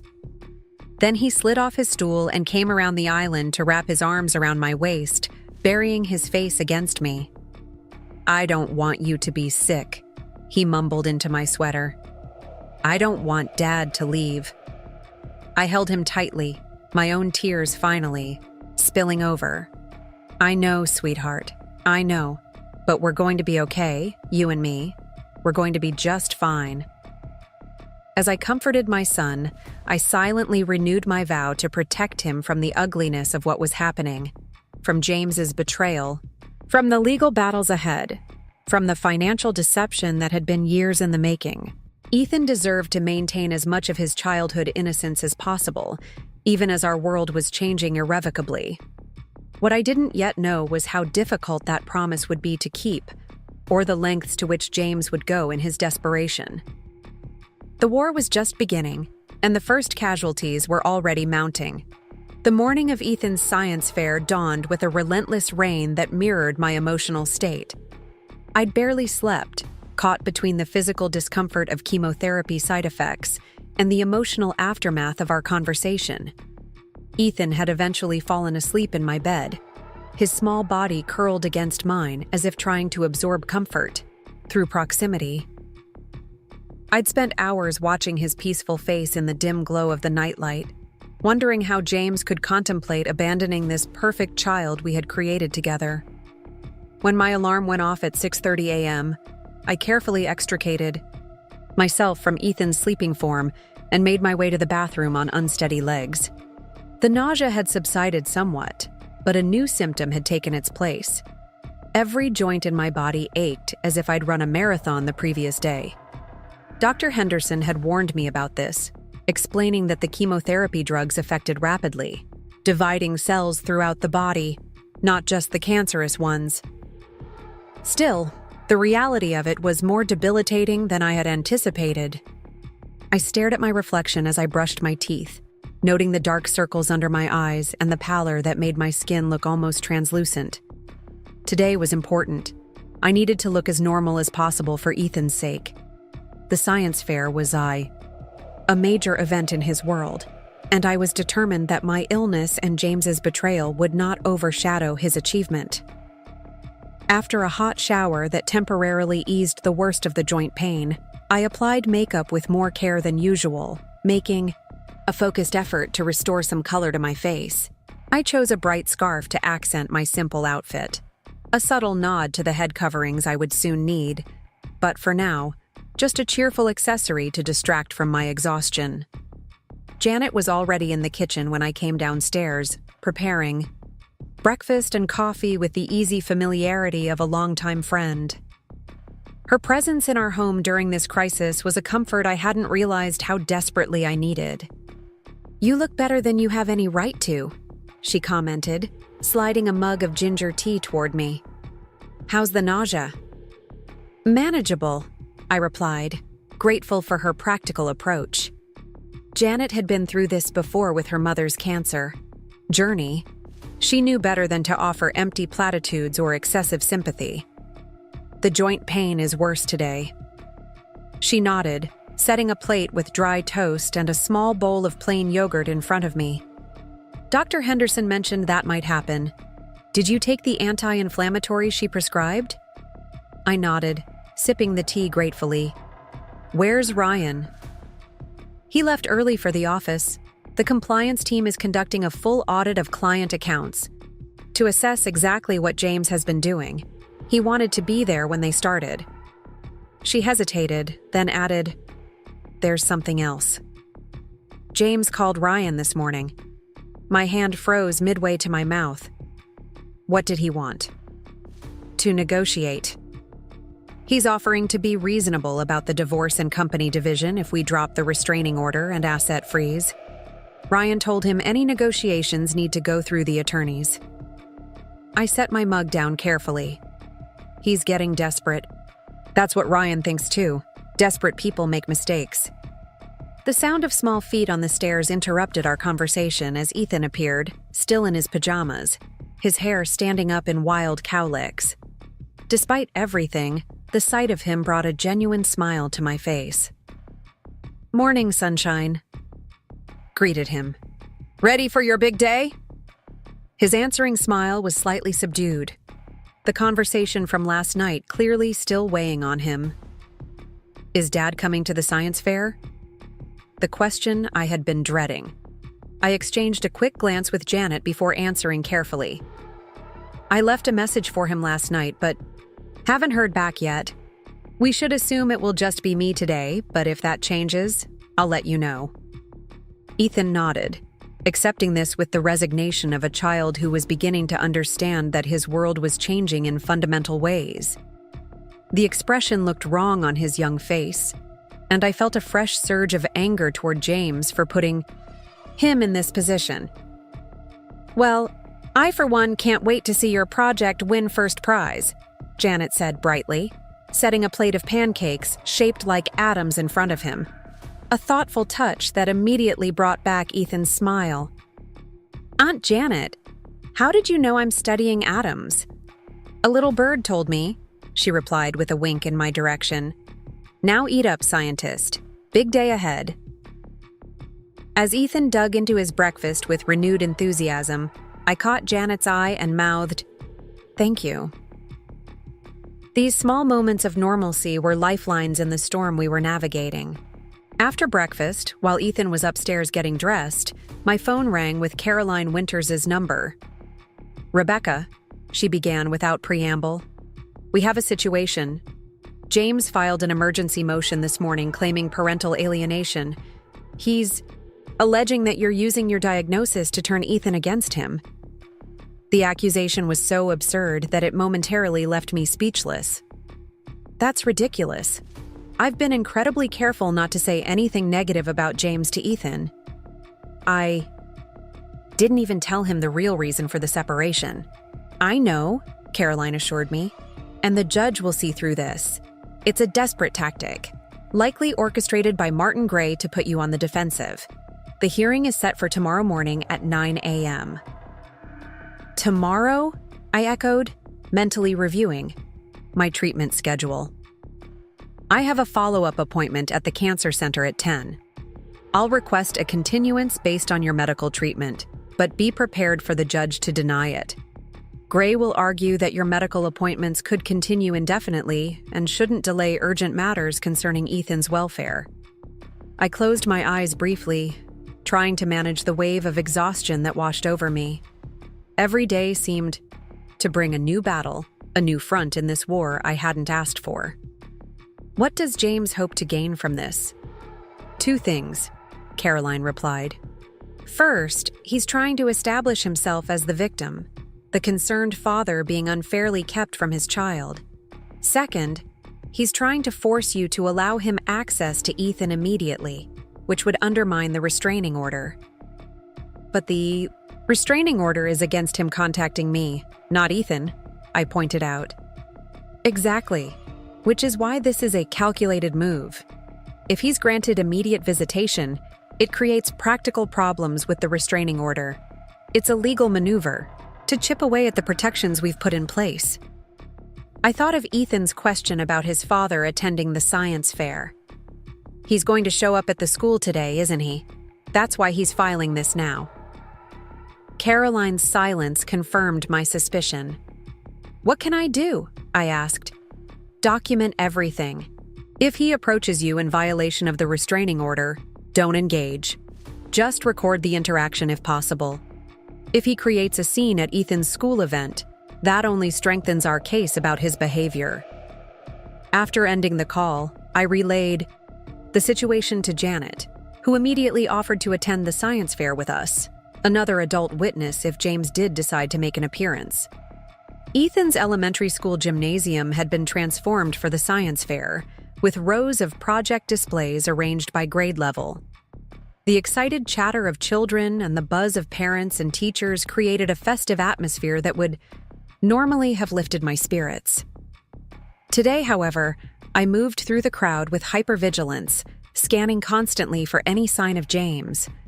Ethan's project was impressive, a working model of a solar-powered water filtration system that he had built with minimal assistance, a point of pride for him. He stood beside it now, explaining the process to his teacher and two parent judges with the serious concentration unique to children demonstrating their expertise. "He's doing wonderfully," Janet murmured beside me. "Look how confidently he's answering their questions." I nodded, my throat tight with emotion. Despite everything happening in our family, Ethan was thriving, resilient, intelligent, and kind. Whatever else James had taken from me, he had given me this remarkable child, and for that, I would always be grateful. We were midway through, the judging when I felt it, a shift in the energy of the room, a prickling awareness that made me turn toward the gymnasium entrance. James stood there, surveying the crowd with the confident posture of someone who has never been denied access to any space he wished to enter. He was immaculately dressed in a charcoal suit that probably cost more than some people's monthly mortgage payments. Every hair perfectly in place, looking for all the world like the successful businessman and devoted father he pretended to be. Our eyes met across the crowded room, and a small, triumphant smile played at the corners of his mouth. He knew exactly what he was doing, violating the spirit, if not the letter of the restraining order, forcing me to either create a scene at our son's important event or endure his presence. It was a calculated power move, designed to demonstrate that he could still control the situation. Janet had spotted him too. "Do you want to leave?" she asked quietly. "I can make an excuse to Ethan." I shook my head firmly. "Absolutely not. This is Ethan's day. I won't let James ruin it." "He's coming over," Janet warned, her expression hardening. I took a deep breath, steadying myself as James approached, his path taking him directly to Ethan's display table where our son was. Still engrossed in his presentation to the judges. The timing was deliberate. I couldn't intervene without disrupting the judging. "That's an impressive project, son," James said warmly as he reached the table, placing a hand on Ethan's shoulder. "Did you build the filtration component yourself?" Ethan's face lit up with surprise and joy. "Dad, you came!" He broke protocol to throw his arms around James's waist in an exuberant hug that made the judges smile indulgently. "Of course I did," James replied, his voice carrying just enough to ensure I would hear it. "I wouldn't miss your big day for anything in the world." The hypocrisy was breathtaking. This man, who had been planning to disappear to Costa Rica with his pregnant mistress, who had been systematically draining our family's resources, who had expressed no interest in Ethan's science project until it became a useful prop in his custody strategy. This man was now positioning himself as Father of the Year. I remained where I was, focusing on keeping my expression neutral as the judges finished their evaluation and moved on to the next display. Only then did James look directly at me, his eyes conveying a clear message. "Checkmate." "Rebecca," he acknowledged with a nod that managed to seem both polite and dismissive. "You're looking tired." Before I could respond, Ethan was tugging on his arm, eager to explain every detail of his project now that the judging was complete. James made a show of giving Ethan his complete attention, asking thoughtful questions and offering praise that had my son practically glowing with pride. Janet moved closer to me, a steadying presence at my side. "Breathe," she murmured. "He wants a reaction. Don't give him one." She was right, of course. Creating a scene would only hurt Ethan and play into James's narrative about my emotional instability. I forced myself to remain calm, to focus on Ethan's happiness rather than James's manipulation. After what felt like an eternity, but was probably only 15 minutes, the principal announced that the judges had completed their evaluations and would announce the winners shortly.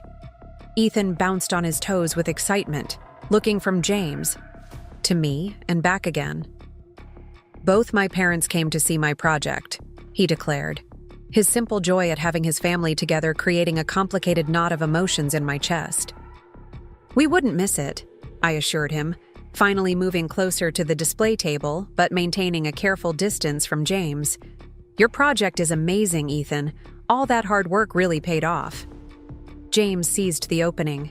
"Speaking of which, Ethan, I thought we might celebrate with dinner at Lombardi's tonight. Your favorite pizza place," he added, as if I might have forgotten our son's preferences. The invitation was another calculated move. James knew that refusing would disappoint Ethan, while accepting would undermine the restraining order and suggest that co-parenting was already proceeding amicably. Exactly the narrative he wanted to establish before tomorrow's hearing. Ethan looked at me expectantly, his eyes bright with hope. "Can we, Mom? Please?" I felt trapped in an impossible position. Saying no would make me the villain in Ethan's eyes. Saying yes would compromise the legal protections Caroline had worked so hard to establish. Before I could formulate a response that wouldn't shatter my son's happiness, Janet stepped in smoothly. "Actually, Ryan and I were hoping to take both of you to dinner to celebrate," she said, ruffling Ethan's hair affectionately. "Ryan's got a special surprise planned." Ethan's expression brightened even further. "A surprise? What kind of surprise?" "If I told you, it wouldn't be a surprise," Janet replied with a wink. "But I promise it's something really cool." James's jaw tightened almost imperceptibly, his carefully cultivated pleasant expression slipping for just a moment before he recovered. "Another time then," he said smoothly. "I wouldn't want to interfere with Uncle Ryan's plans." The principal's voice over the microphone saved me from having to respond, announcing that the winners would now be revealed. We all turned our attention to the front of the gymnasium where teachers were arranging ribbons and certificates on a table. As the awards ceremony proceeded through the younger grades and approached Ethan's class, I felt my phone vibrate in my pocket. Discreetly checking it, I saw a text from Caroline. "Judge denied continuance for tomorrow's hearing. Be at courthouse by 8:30, bringing documentation of today's restraining order violation." I glanced up to find James watching me, a knowing smile playing at the corners of his mouth. He had planned this entire scenario, forcing a confrontation at Ethan's school event, creating a situation where I would appear unreasonable if I enforced the restraining order, all timed perfectly to precede the emergency hearing he had requested. And first place in the 4th grade division goes to Ethan Sullivan for his solar-powered water filtration system. The announcement broke through my dark thoughts, and I quickly tucked my phone away to applaud enthusiastically as Ethan practically sprinted to the front to receive his blue ribbon and certificate. His face was alight with pride as the principal shook his hand and commended his work. "That's my boy," James said beside me, his voice carrying just enough for nearby parents to hear, cementing his image as the proud and present father. When Ethan returned, clutching his ribbon with unrestrained joy, both James and I embraced him with genuine pride. For a brief, surreal moment, we were just parents celebrating their child's achievement. The complex web of betrayal and legal maneuvers temporarily suspended. "I knew you could do it," I told Ethan, my heart swelling with love for this remarkable child who somehow maintained his enthusiasm and creativity despite the turmoil around him. "We both did," James added smoothly, placing a hand on Ethan's shoulder in a gesture that looked natural and affectionate to outside observers but carried an unmistakable message of possession. As the event began to wind down, parents collecting projects and children comparing ribbons, James knelt to Ethan's level. "I have to get back to work now, buddy, but I'm so proud of you. We'll celebrate properly very soon, I promise." Ethan's expression fell slightly. You're leaving already?" "Just for a little while," James assured him, his voice convincingly regretful. "Dad has some important business to take care of, but I'll see you very soon." He embraced Ethan tightly, then straightened and turned to me, lowering his voice. "I assume Caroline has informed you about tomorrow's hearing?" "She has," I replied evenly, keeping my expression neutral for Ethan's sake. "This could all be so much simpler, Rebecca," he said, his tone reasonable, almost regretful. "If you'd just be willing to discuss this like adults instead of hiding behind restraining orders and asset freezes." I met his gaze steadily. "We can discuss everything through our attorneys, James. That's the appropriate channel now." His eyes hardened slightly, though his pleasant expression never wavered. "You always were stubborn. It's a quality I used to admire." He glanced meaningfully at my scarf, then at my face, which, despite my best efforts with makeup, clearly showed the strain of cancer treatment. "But in your condition, you might want to reconsider whether you have the strength for a protracted legal battle." The veiled threat hung in the air between us. Before I could respond, Ethan tugged at my hand, oblivious to the tension. "Mom, can I show Mrs. Lewis my ribbon before we go? She helped me with the hypothesis part." "Of course, sweetheart," I replied, grateful for the interruption. "Let's go find her." As we moved away, I felt James's eyes following us, calculating, assessing, already planning his next move. Janet fell into step beside me, her expression concerned. "What did he say to you?" "Just establishing his position for tomorrow's hearing," I replied quietly, ensuring Ethan couldn't overhear. "Making it clear that he's going to use my cancer against me." Janet's expression hardened. "That bastard. Using your illness as a weapon. It's unconscionable." "It's James," I said simply. "He uses whatever tools are available to achieve his goals. Always has." After Ethan had proudly shown his ribbon to his teacher and carefully packed up his project display, we headed to the parking lot. I scanned the area instinctively, but James was nowhere to be seen. He had made his point and departed. Mission accomplished. In the car, Ethan chattered excitedly about his win and the judge's comments, his world temporarily righted by his father's appearance and his science fair success. I contributed appropriately to the conversation while my mind raced ahead to tomorrow's hearing. James had played this perfectly, creating a public image of the devoted father cruelly separated from his child by an emotionally unstable, sick wife. When we arrived home, Ryan was waiting with balloons and a homemade banner congratulating Ethan on his science fair victory, a thoughtful gesture that further cemented my gratitude for our friend's support during this crisis. "The scientist of the hour!" Ryan exclaimed, high-fiving Ethan as we entered. "Janet texted me about your big win. I knew you'd crush it." Ethan beamed, launching into a detailed explanation of the judging process, while Ryan listened with genuine interest. I used the opportunity to pull Janet aside.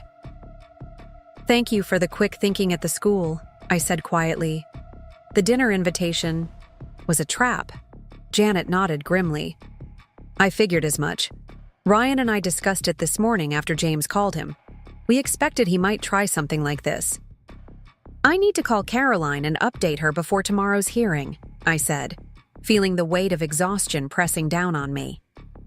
The combination of chemotherapy side effects and emotional stress was taking its toll, and I desperately needed to rest before tomorrow's legal battle.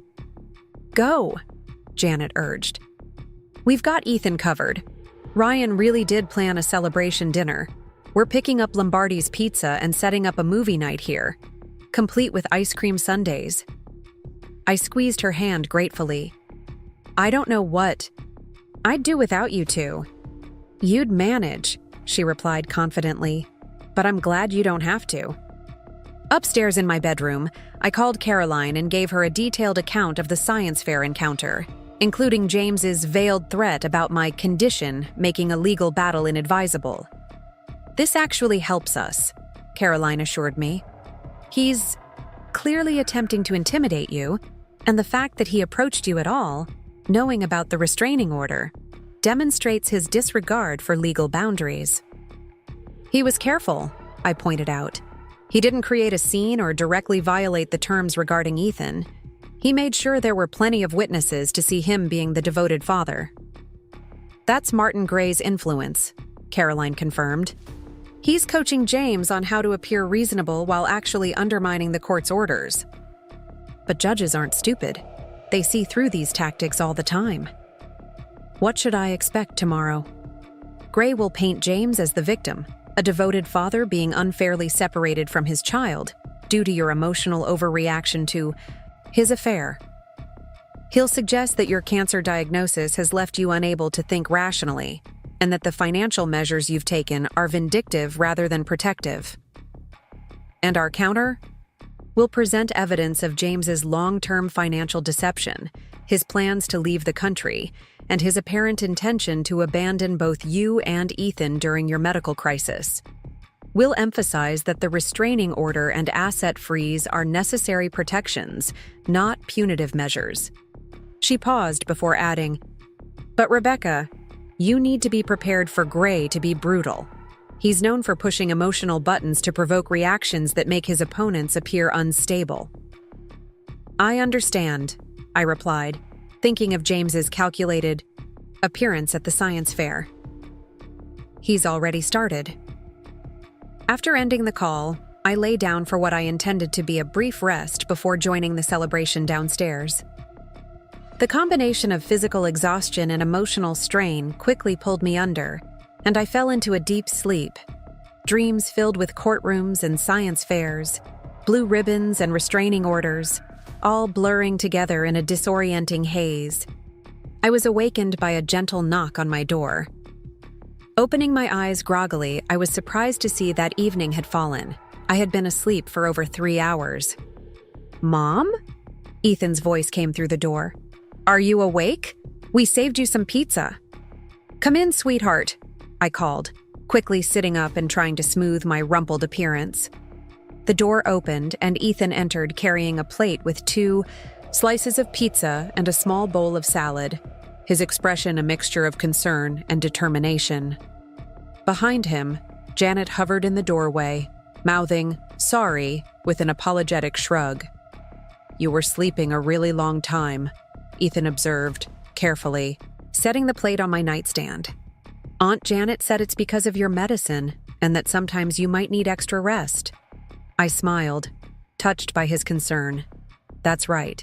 The medicine is very strong, so sometimes it makes me extra tired. But I'm feeling better now, especially seeing you." He studied my face with the intense scrutiny only children can manage. "Dad said you're too sick to take care of me properly." The statement hit me like a physical blow. I shot a shocked glance at Janet, whose expression confirmed she hadn't known about this conversation. "When did Dad say that?" I asked carefully, patting the bed beside me in invitation. Ethan climbed up, settling cross-legged on the comforter.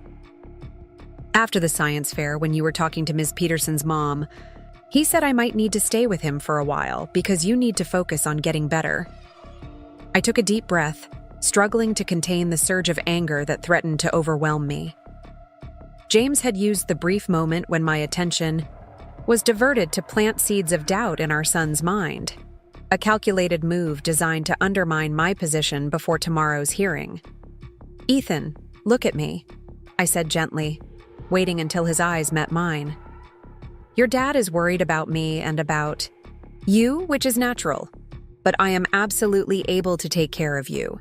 The doctors are helping me manage my medicine so I can still be your mom in all the ways that matter. Sometimes I might need a little extra rest, like today, but that doesn't mean I can't take care of you." He considered this seriously. "But what if you get really sick like Grandma did? She had to go to the hospital for a long time." The memory of my mother's more aggressive cancer treatment hung between us, a frightening precedent in Ethan's young mind. I chose my words with extreme care, wanting to reassure him without making promises I couldn't keep. My doctors are very good, and we caught my cancer earlier than Grandma's. I might need to spend some time at the hospital for treatments, but not to stay overnight like Grandma did. And even if that happens, we have Aunt Janet and Uncle Ryan to help, plus lots of other people who love us. Ethan seemed to accept this explanation, but another worry clearly troubled him. Dad also said he might be going away for a while on a big trip. He said to ask you about it. My heart sank. James was systematically setting up a narrative for Ethan, creating confusion and anxiety that would serve his legal strategy while disregarding the emotional impact on our son. It was manipulative and cruel, using a child as a pawn in adult conflicts. Your dad and I are still figuring out a lot of things, I replied carefully. If he's planning a trip, he hasn't discussed it with me yet. But no matter what happens, you and I are going to be okay. That's a promise. Ethan nodded, though doubt still lingered in his expression. Can I sleep in here tonight? Of course you can, I agreed immediately, recognizing his need for security amid the confusing changes in his world. Why don't you go get ready for bed, and I'll eat this delicious pizza you brought me. Then we can read a chapter of your book, together. After he scampered off to brush his teeth, Janet entered the room fully, her expression troubled. I had no idea James said those things to him. Ethan didn't mention it until just now, when he was worried about you sleeping so long. James is setting the stage for tomorrow's hearing, I explained, anger simmering beneath my calm exterior. If Ethan starts expressing anxiety about my health and confusion about James's plans, it supports the narrative that I'm too sick to provide stability. That's despicable, Janet said, her usual gentle demeanor hardening. Using your child's fears as a legal strategy. That's James, I replied simply, taking a bite of the now cold pizza. Or at least, that's the James I'm discovering now. The real one, not the version I thought I married. Later, with Ethan asleep beside me, his small body curled trustingly against mine, I stared at the ceiling and contemplated the battle awaiting me tomorrow. James had shown his hand. He would use every weapon available, including my illness and Ethan's emotional vulnerability, to achieve his goals. The stakes couldn't be higher. As if sensing my thoughts, Ethan stirred in his sleep, murmuring something unintelligible before settling again, his breathing deep and even. I gently brushed the hair from his forehead, overwhelmed by the fierce love and protectiveness I felt. Whatever it took, whatever personal strength I had to summon, I would not let James take him from me or damage him with these psychological games. Tomorrow would be a reckoning, not just a legal hearing, but a confrontation between the man who had systematically betrayed everything he claimed to value, and the woman who was fighting not only cancer, but the destruction of her family. I was physically weakened by treatment and emotionally battered by betrayal. But as I watched my son sleeping peacefully, I found a reserve of determination that transcended both. James Sullivan might have wealth, legal firepower, and a carefully crafted public persona on his side, but I had something far more powerful: the absolute certainty that I was fighting for something beyond myself, for Ethan's future, for justice, for the truth. And I would not back down, no matter how difficult the battle became. With that resolve firmly in place, I finally drifted into an uneasy sleep, preparing in both body and spirit for the confrontation to come. The morning of the hearing arrived, with a crystalline clarity that felt incongruous with the turmoil in my life. I had barely slept, the combination of pre-chemotherapy medications and anxiety about the day ahead, creating a perfect storm of insomnia. Yet as I stood in the bathroom applying makeup with particular care, concealing the dark circles under my eyes, adding color to my increasingly pallid complexion, I felt a strange calm settle over me. This was the moment everything would change. Again, Ethan was still asleep when Janet arrived at 7 a.m., bringing with her a small bag of ginger candies that had helped her mother with chemotherapy nausea and a thermos of homemade bone broth. "You need protein," she insisted, pouring some into a travel mug. "And it's easier on your stomach than solid food." I accepted the mug gratefully. "Could you stay with Ethan until Ryan picks him up for school? I don't want him to wake up alone this morning." "Of course," she promised. "And I've arranged to pick him up after school and take him to our place. Ryan will bring him home after dinner, hopefully long after this is all resolved." I nodded, grateful once again for friends who had become family during this crisis. "If James calls about seeing Ethan, we defer all communication to the attorneys," Janet finished. "Caroline already briefed us." The drive downtown was surreal, the familiar Seattle skyline emerging from morning mist as if nothing had changed, as if my entire life hadn't been upended. I parked in the courthouse garage at precisely 8:15 a.m., 15 minutes before I was scheduled to meet Caroline. The early arrival was deliberate, time to center myself, to review our strategy one last time, to prepare for seeing James. As I stepped out of my car, a voice called my name, unfamiliar, female, with a hint of uncertainty. I turned to find Megan standing beside a concrete pillar, her pregnancy now unmistakable beneath a simple gray dress. Seeing her in person after months of knowing her only through photographs and text messages was jarring. She looked younger than I had imagined, her face bare of makeup, dark circles suggesting she'd slept as poorly as I had. "Mrs. Sullivan," she began, taking a tentative step forward. "I know I'm the last person you want to see right now, but I need to speak with you before the hearing." Every instinct warned me to walk away. This could be a trap, a ploy orchestrated by James to provoke a confrontation that would paint me as unstable. But something in her expression, a haunted quality behind the nervousness, gave me pause. "You've been texting me," I said, remaining where I was. "Why approach me now, here of all places?" "Because James doesn't know I'm here," she replied, glancing nervously at the elevator doors. "He thinks I'm at a prenatal appointment. I have maybe 15 minutes before he realizes I'm not where I'm supposed to be." The fact that she was apparently hiding her whereabouts from James shifted my assessment slightly. "What do you want? Megan?" She took a deep breath, one hand moving unconsciously to rest on her rounded belly. "I need to show you something."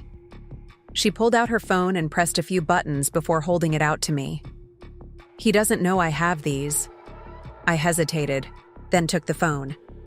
On the screen was an email from James to someone named Eduardo Santos, dated just 2 days ago. My Spanish was rusty, but I could make out enough to understand it concerned property in Costa Rica and expedited residency applications. The tone was urgent, pressing for faster processing in exchange for what appeared to be a substantial facilitation fee. "He's still planning to leave," Megan said quietly as I scrolled through several more emails. "As soon as he secures temporary custody of Ethan." I looked up sharply. "And you're just telling me this now? After months of being his willing accomplice?" Her face flushed with what appeared to be genuine shame. "I didn't know the full extent of what he was planning until recently. He told me you were the one stealing from the company, that you were emotionally unstable even before your diagnosis. He said you were trying to keep Ethan from him out of spite. And you believed him?" The question came out harsher than I intended. "I believed what I wanted to believe," she admitted, surprising me with her candor. I was 24, working my first real job, and my incredibly successful, charming boss was telling me I was special, different from anyone he'd ever met. When I found out I was pregnant, he seemed so happy, talked about us being a family, building a new life together.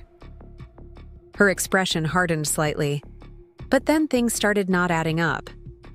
The secret bank accounts, the constant lies about where he was going, who he was meeting, and the way he talked about Ethan. "What about Ethan?" I asked, suddenly alert. It was always about how he needed to rescue him from you. How the courts would see that a child belonged with his father, especially with a mother who was. She hesitated, looking uncomfortable. Dying? I supplied flatly. She nodded miserably. He talked about your cancer as if it was convenient. That's when I started paying attention to what he was actually doing instead of what he was saying.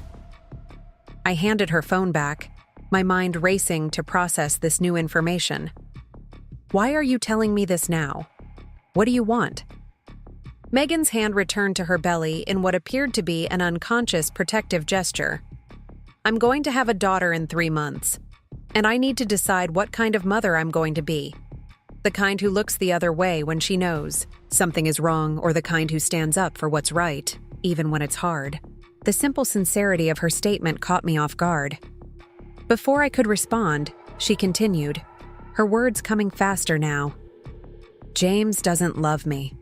I'm not even sure he's capable of real love. I was useful, young enough to be impressed. By him, naive enough to believe his lies, pregnant with a child he could use to build his new narrative. But I've seen how easily he discards people when they're no longer useful. She reached into her purse and pulled out a small USB drive. Everything is here. Emails about the Costa Rica plans, conversations with his contacts about circumventing extradition, recordings of him discussing how to use your cancer against you in the custody hearing.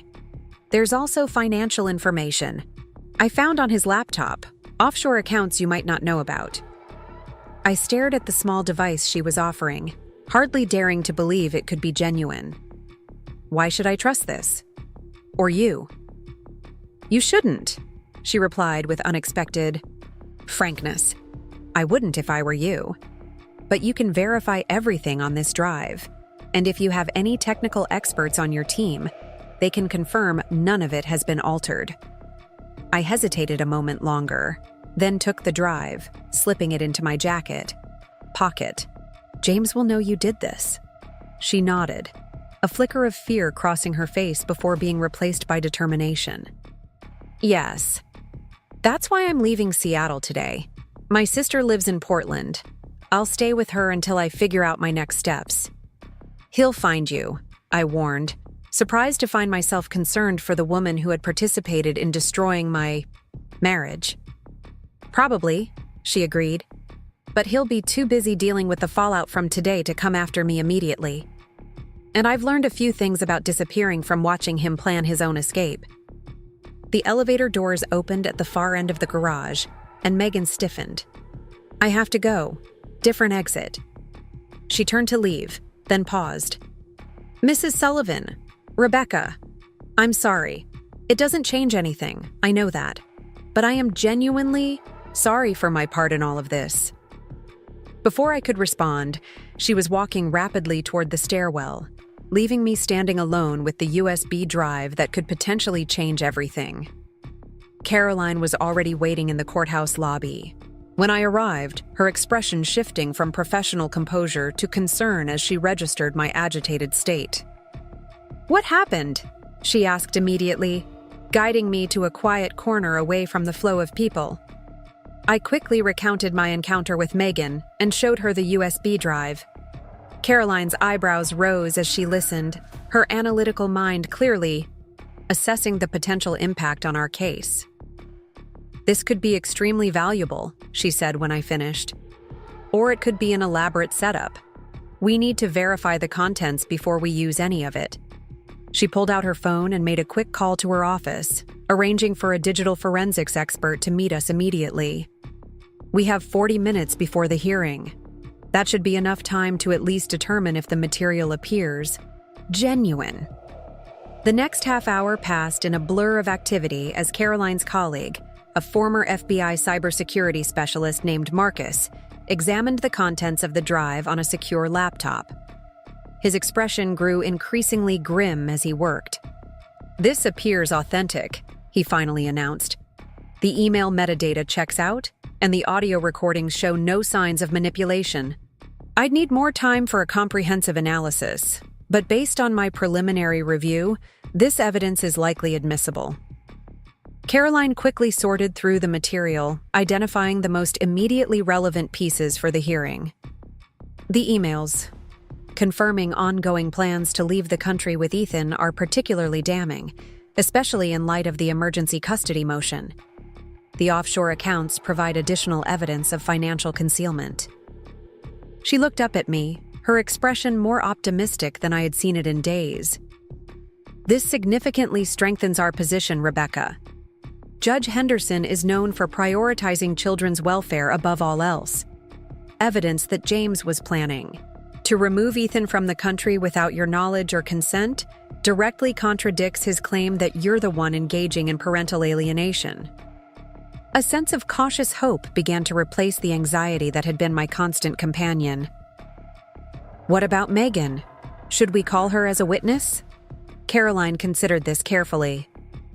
Her absence actually works in our favor. If she were present, Gray could argue that she was coerced or manipulated into providing this evidence. With her gone and the evidence standing on its own technical merits, it's more difficult to dismiss. As we prepared to enter the courtroom, Caroline placed a hand on my arm. Remember the strategy. No matter what Gray or James says, maintain your composure. We want to present you as the stable, responsible parent focused solely on Ethan's welfare. I nodded, taking a deep breath as the courtroom doors opened. The space was smaller than I had imagined, more intimate, which somehow made the confrontation ahead feel more personal. James was already seated at the respondent's table with Martin Gray, both in impeccably tailored suits that probably cost more than most people's monthly mortgage payments. They projected an image of successful professionals temporarily inconvenienced by unreasonable proceedings.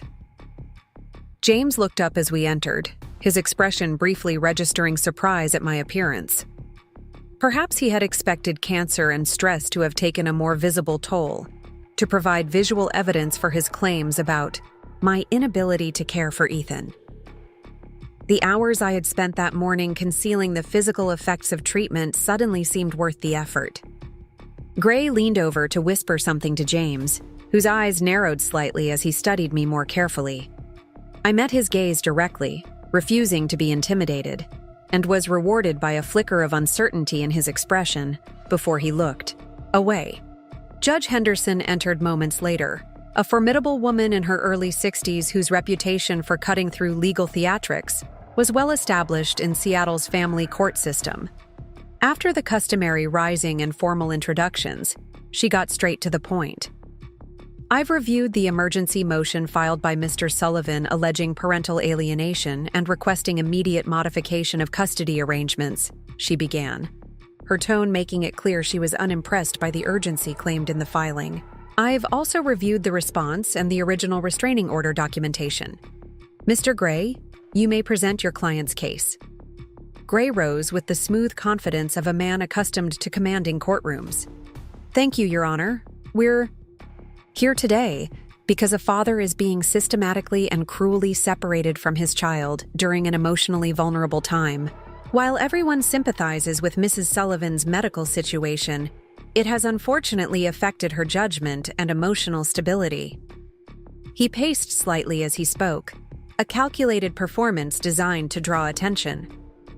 Mr. Sullivan simply wants access to his son, a basic parental right that has been denied through the misuse of restraining orders and financial restrictions that were obtained through misleading representations to this court.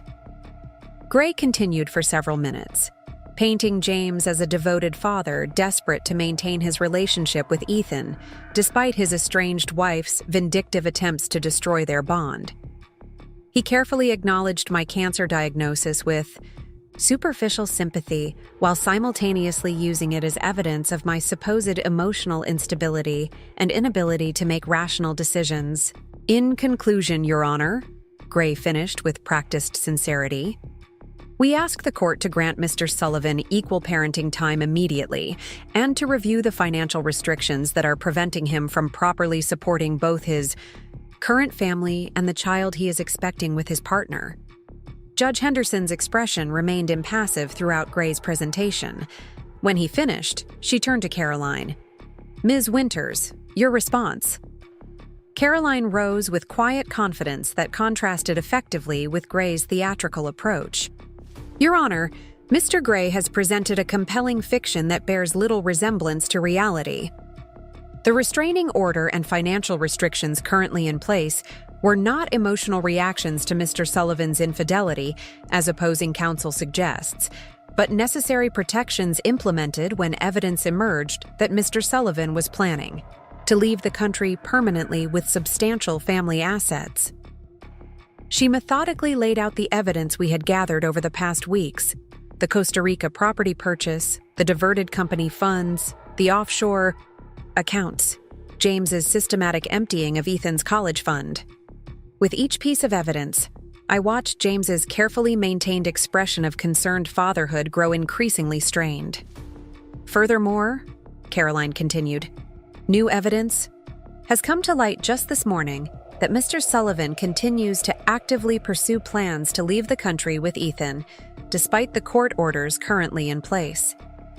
Gray was immediately on his feet. Objection, Your Honor. We've received no notice of new evidence. This is highly irregular and prejudicial. Judge Henderson looked to Caroline. Ms. Winters, the evidence was obtained within the hour, Your Honor, Caroline explained. We haven't had an opportunity to provide formal notice, but we're prepared to authenticate it now and give opposing counsel full access to review it. The judge considered this for a moment. I'll allow it, subject to authentication, and Mr. Gray's opportunity to examine the materials. Proceed, Ms. Winters. Caroline nodded to Marcus, who had taken a seat in the gallery, and he approached with the secure laptop. Your Honor, this is Marcus Jenkins, a certified digital forensics expert who has conducted a preliminary analysis of the materials in question. What followed was a methodical presentation of the evidence from Megan's USB drive. The emails confirming ongoing efforts to secure expedited residency in Costa Rica, conversations with local officials about circumventing normal procedures, and most damaging of all, audio recordings of James discussing strategies to use my cancer diagnosis to gain custody of Ethan, specifically for the purpose of relocating him internationally. In one particularly devastating recording, James could be heard clearly saying, "Once I have temporary custody, we can be in Costa Rica within 48 hours.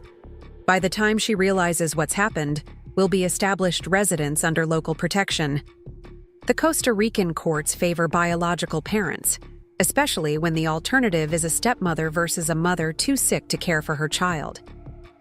The male voice he was speaking to, presumably his attorney in Costa Rica, responded with concern about international kidnapping charges, to which James replied, "It's not kidnapping when you have legal custody. And by the time any international custody issues work their way through the system, Rebecca's cancer will likely have progressed to the point where her ability to pursue the matter will be limited." A murmur ran through the courtroom at this callous reference to my potentially declining health.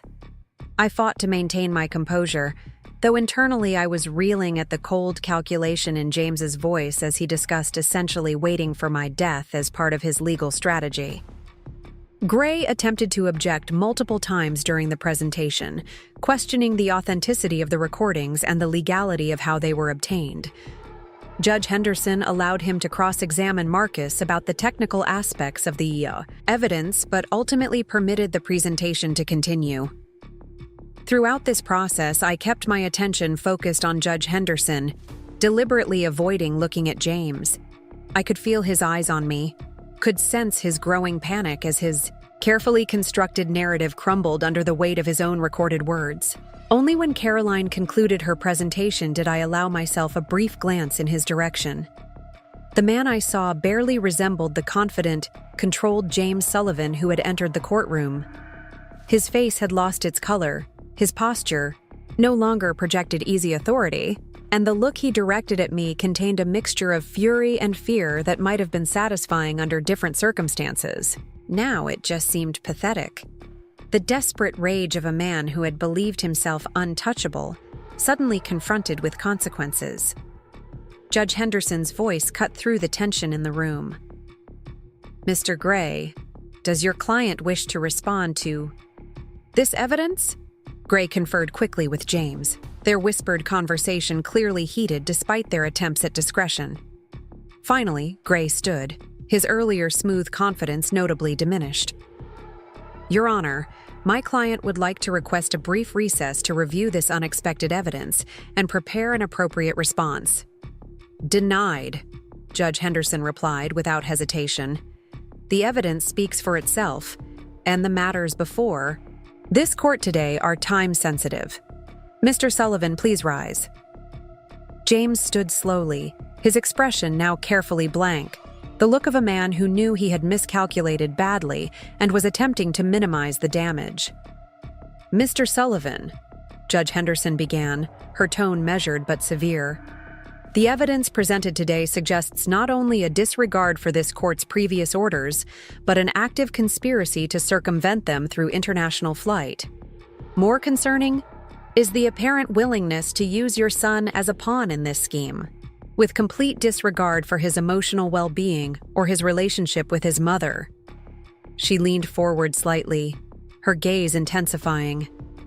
I find your emergency motion for custody modification to be not only without merit, but potentially fraudulent in its intent.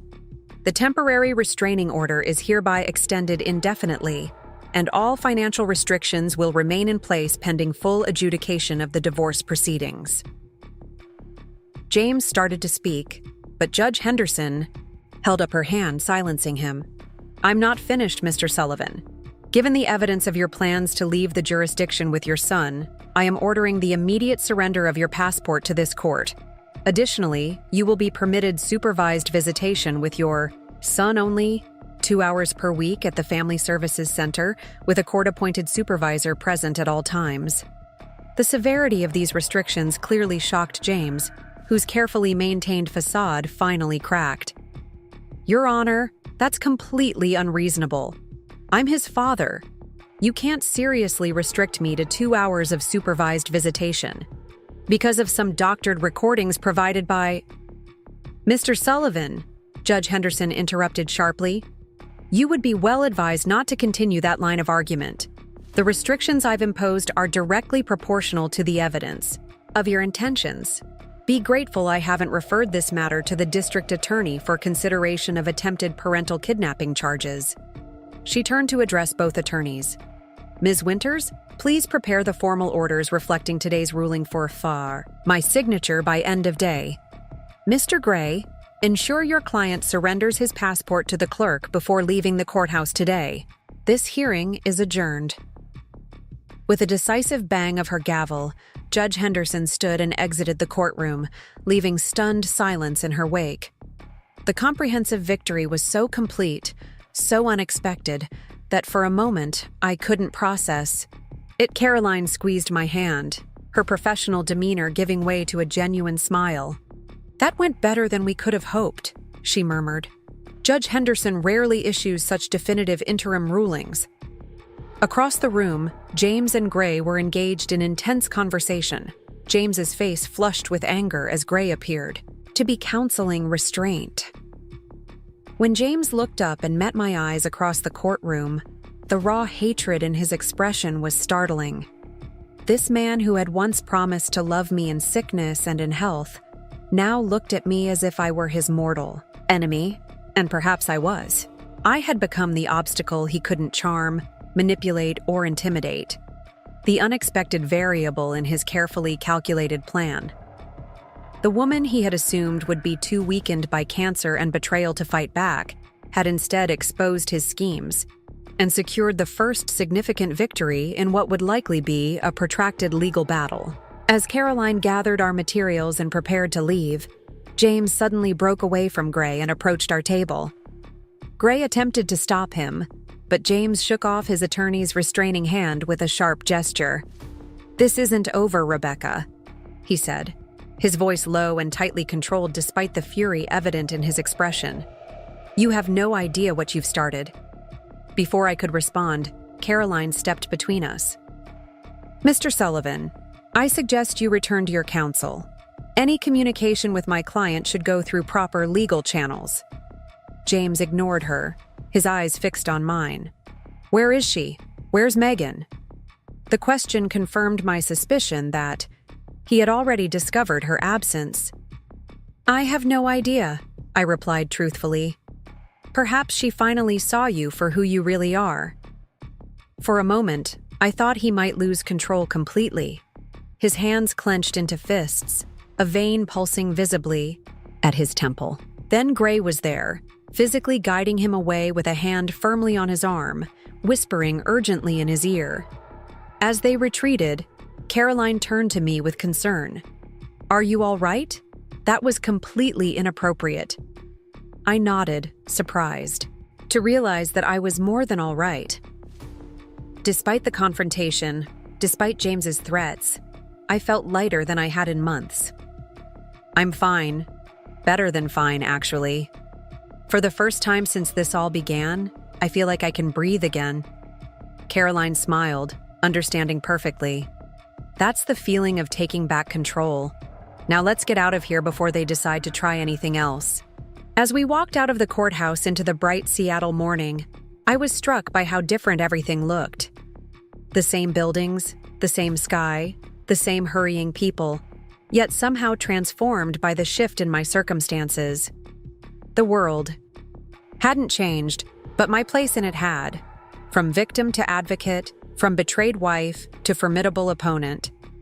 My phone buzzed with a text from Janet. "How did it go?" I typed back quickly. "We won. Completely. Tell you everything soon." Her response was immediate. "Yes.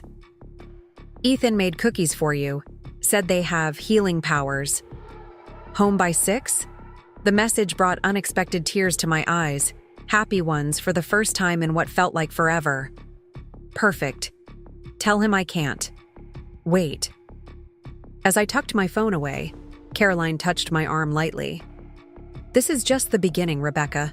James won't give up easily, especially now that his Costa Rica exit strategy has been blocked. We need to prepare for his next move."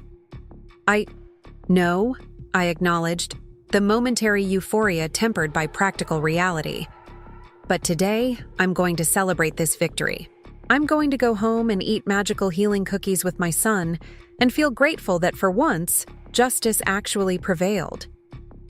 Caroline's expression softened. "You've earned that. Just remember to rest, too. The chemotherapy effects are cumulative, and stress doesn't help." I promised to take care of myself, then headed to my car, my mind already shifting to the evening ahead with Ethan.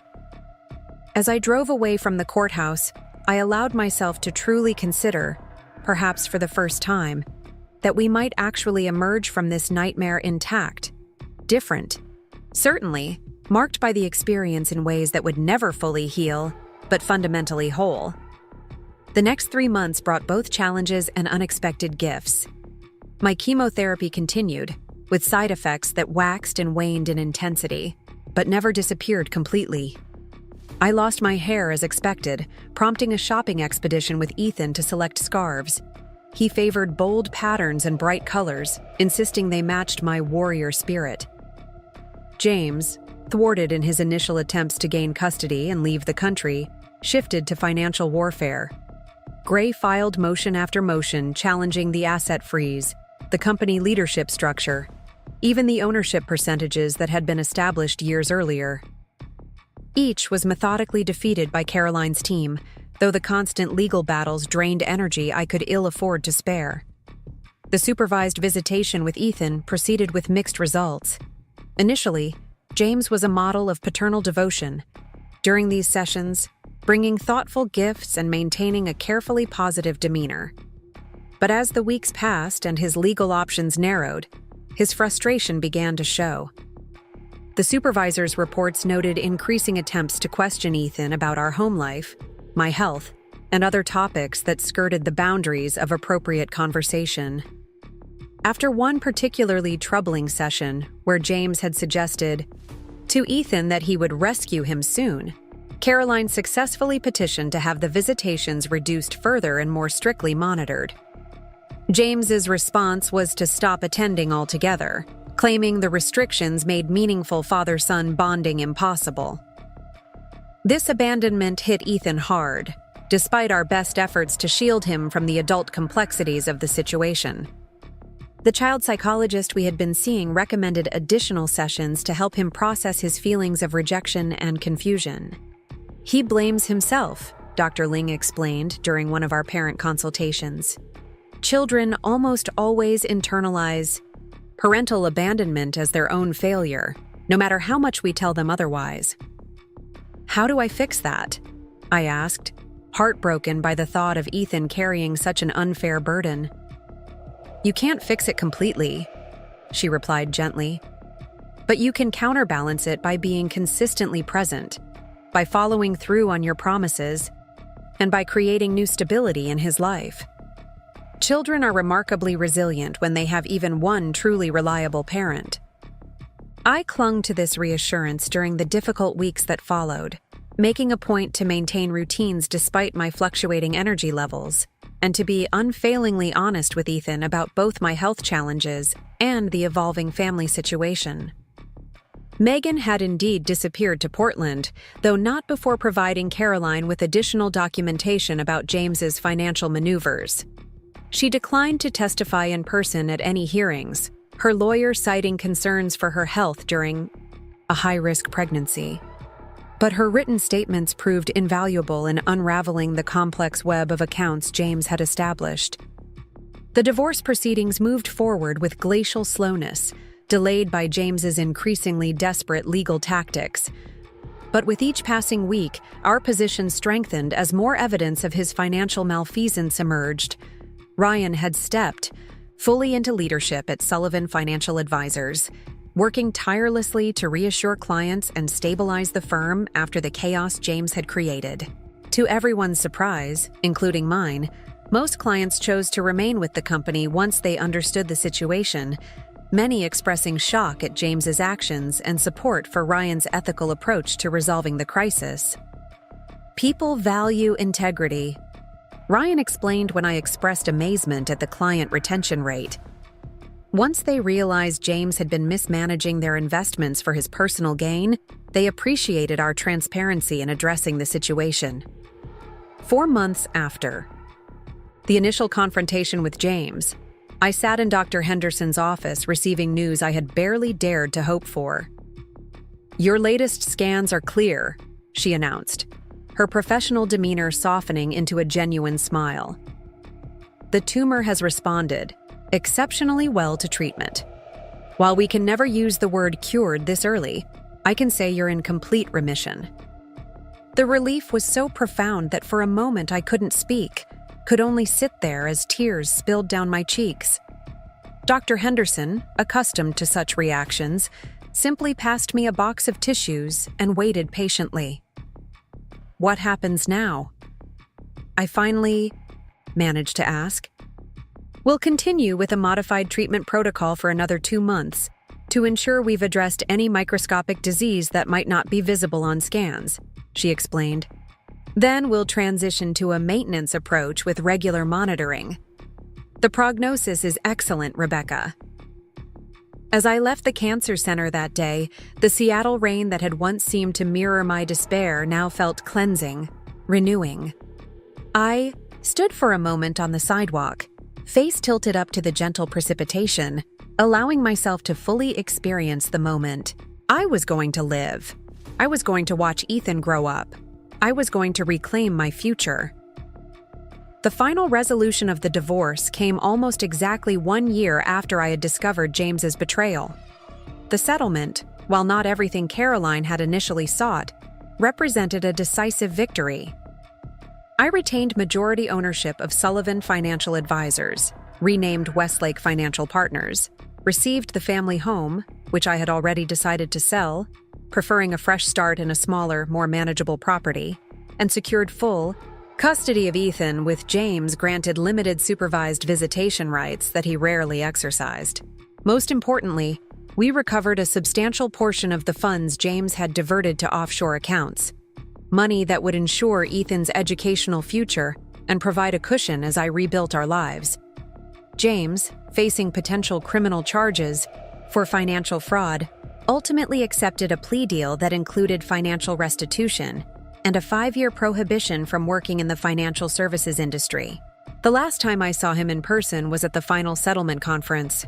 He had lost weight, his once immaculate appearance now slightly disheveled, the confident charm replaced by a brittle anger that seemed to simmer just beneath the surface. As we waited for our attorneys to finalize the paperwork, he spoke to me directly for the first time in months. "I hope you're satisfied," he said, his voice low enough that only I could hear. "You've destroyed everything I built." I studied him for a moment. This man who had once been the center of my world, now a stranger whose motivations I would never fully understand. "No, James, you destroyed it yourself. I just refused to be collateral damage." He had no response to that, just a tightening of his jaw before he turned away. Later that evening, as Ethan and I ate dinner on the deck of our new home, a cozy lakeside cottage with a small garden and a tire swing that had sold him on the property immediately, he asked the question I had been expecting for some time. "Mom, is Dad ever coming back? Like, to be part of our family again?" I set down my fork, giving the question the serious consideration it deserved. "No, sweetheart. Dad has made different choices for his life now, but that doesn't mean you won't have a relationship with him if that's what you want." Ethan nodded, processing this with the remarkable resilience that continued to amaze me. "I think I'm okay with our family being just us," he said finally. "Plus, Aunt Janet and Uncle Ryan and Grandma when she visits. That's enough people, right?" "That's plenty of people," I assured him, reaching over to squeeze his hand. "More than enough." As the sun set over the lake, casting golden light across the water, I reflected on the journey of the past year. From devastating betrayal and a cancer diagnosis that had threatened to take everything, to this moment of hard-won peace. I had lost a husband, but found a strength I hadn't known I possessed. I had faced mortality and emerged with a deeper appreciation for life's fragility and beauty. I had been betrayed by the person I trusted most, yet discovered the unwavering loyalty of friends who had become family. Most importantly, I had shown Ethan through example rather than words that adversity doesn't define us. Our response to it does. That even in our darkest moments, we have choices. That sometimes what seems like an ending is actually the beginning of something new, something authentic, something shaped by truth rather than illusion. The road ahead would have its challenges. My health would require ongoing vigilance. Ethan would continue to process the complex emotions surrounding his father's choices. Financial security would demand careful stewardship of the resources we had managed to salvage. But for the first time since that fateful day in the oncologist's waiting room, I looked to the future with genuine hope rather than fear. Whatever came next, we would face it together, stronger, wiser, and unafraid. Up next, you've got 2 more standout stories right on your screen. If this one hit the mark, you won't want to pass these up. Just click and check them out.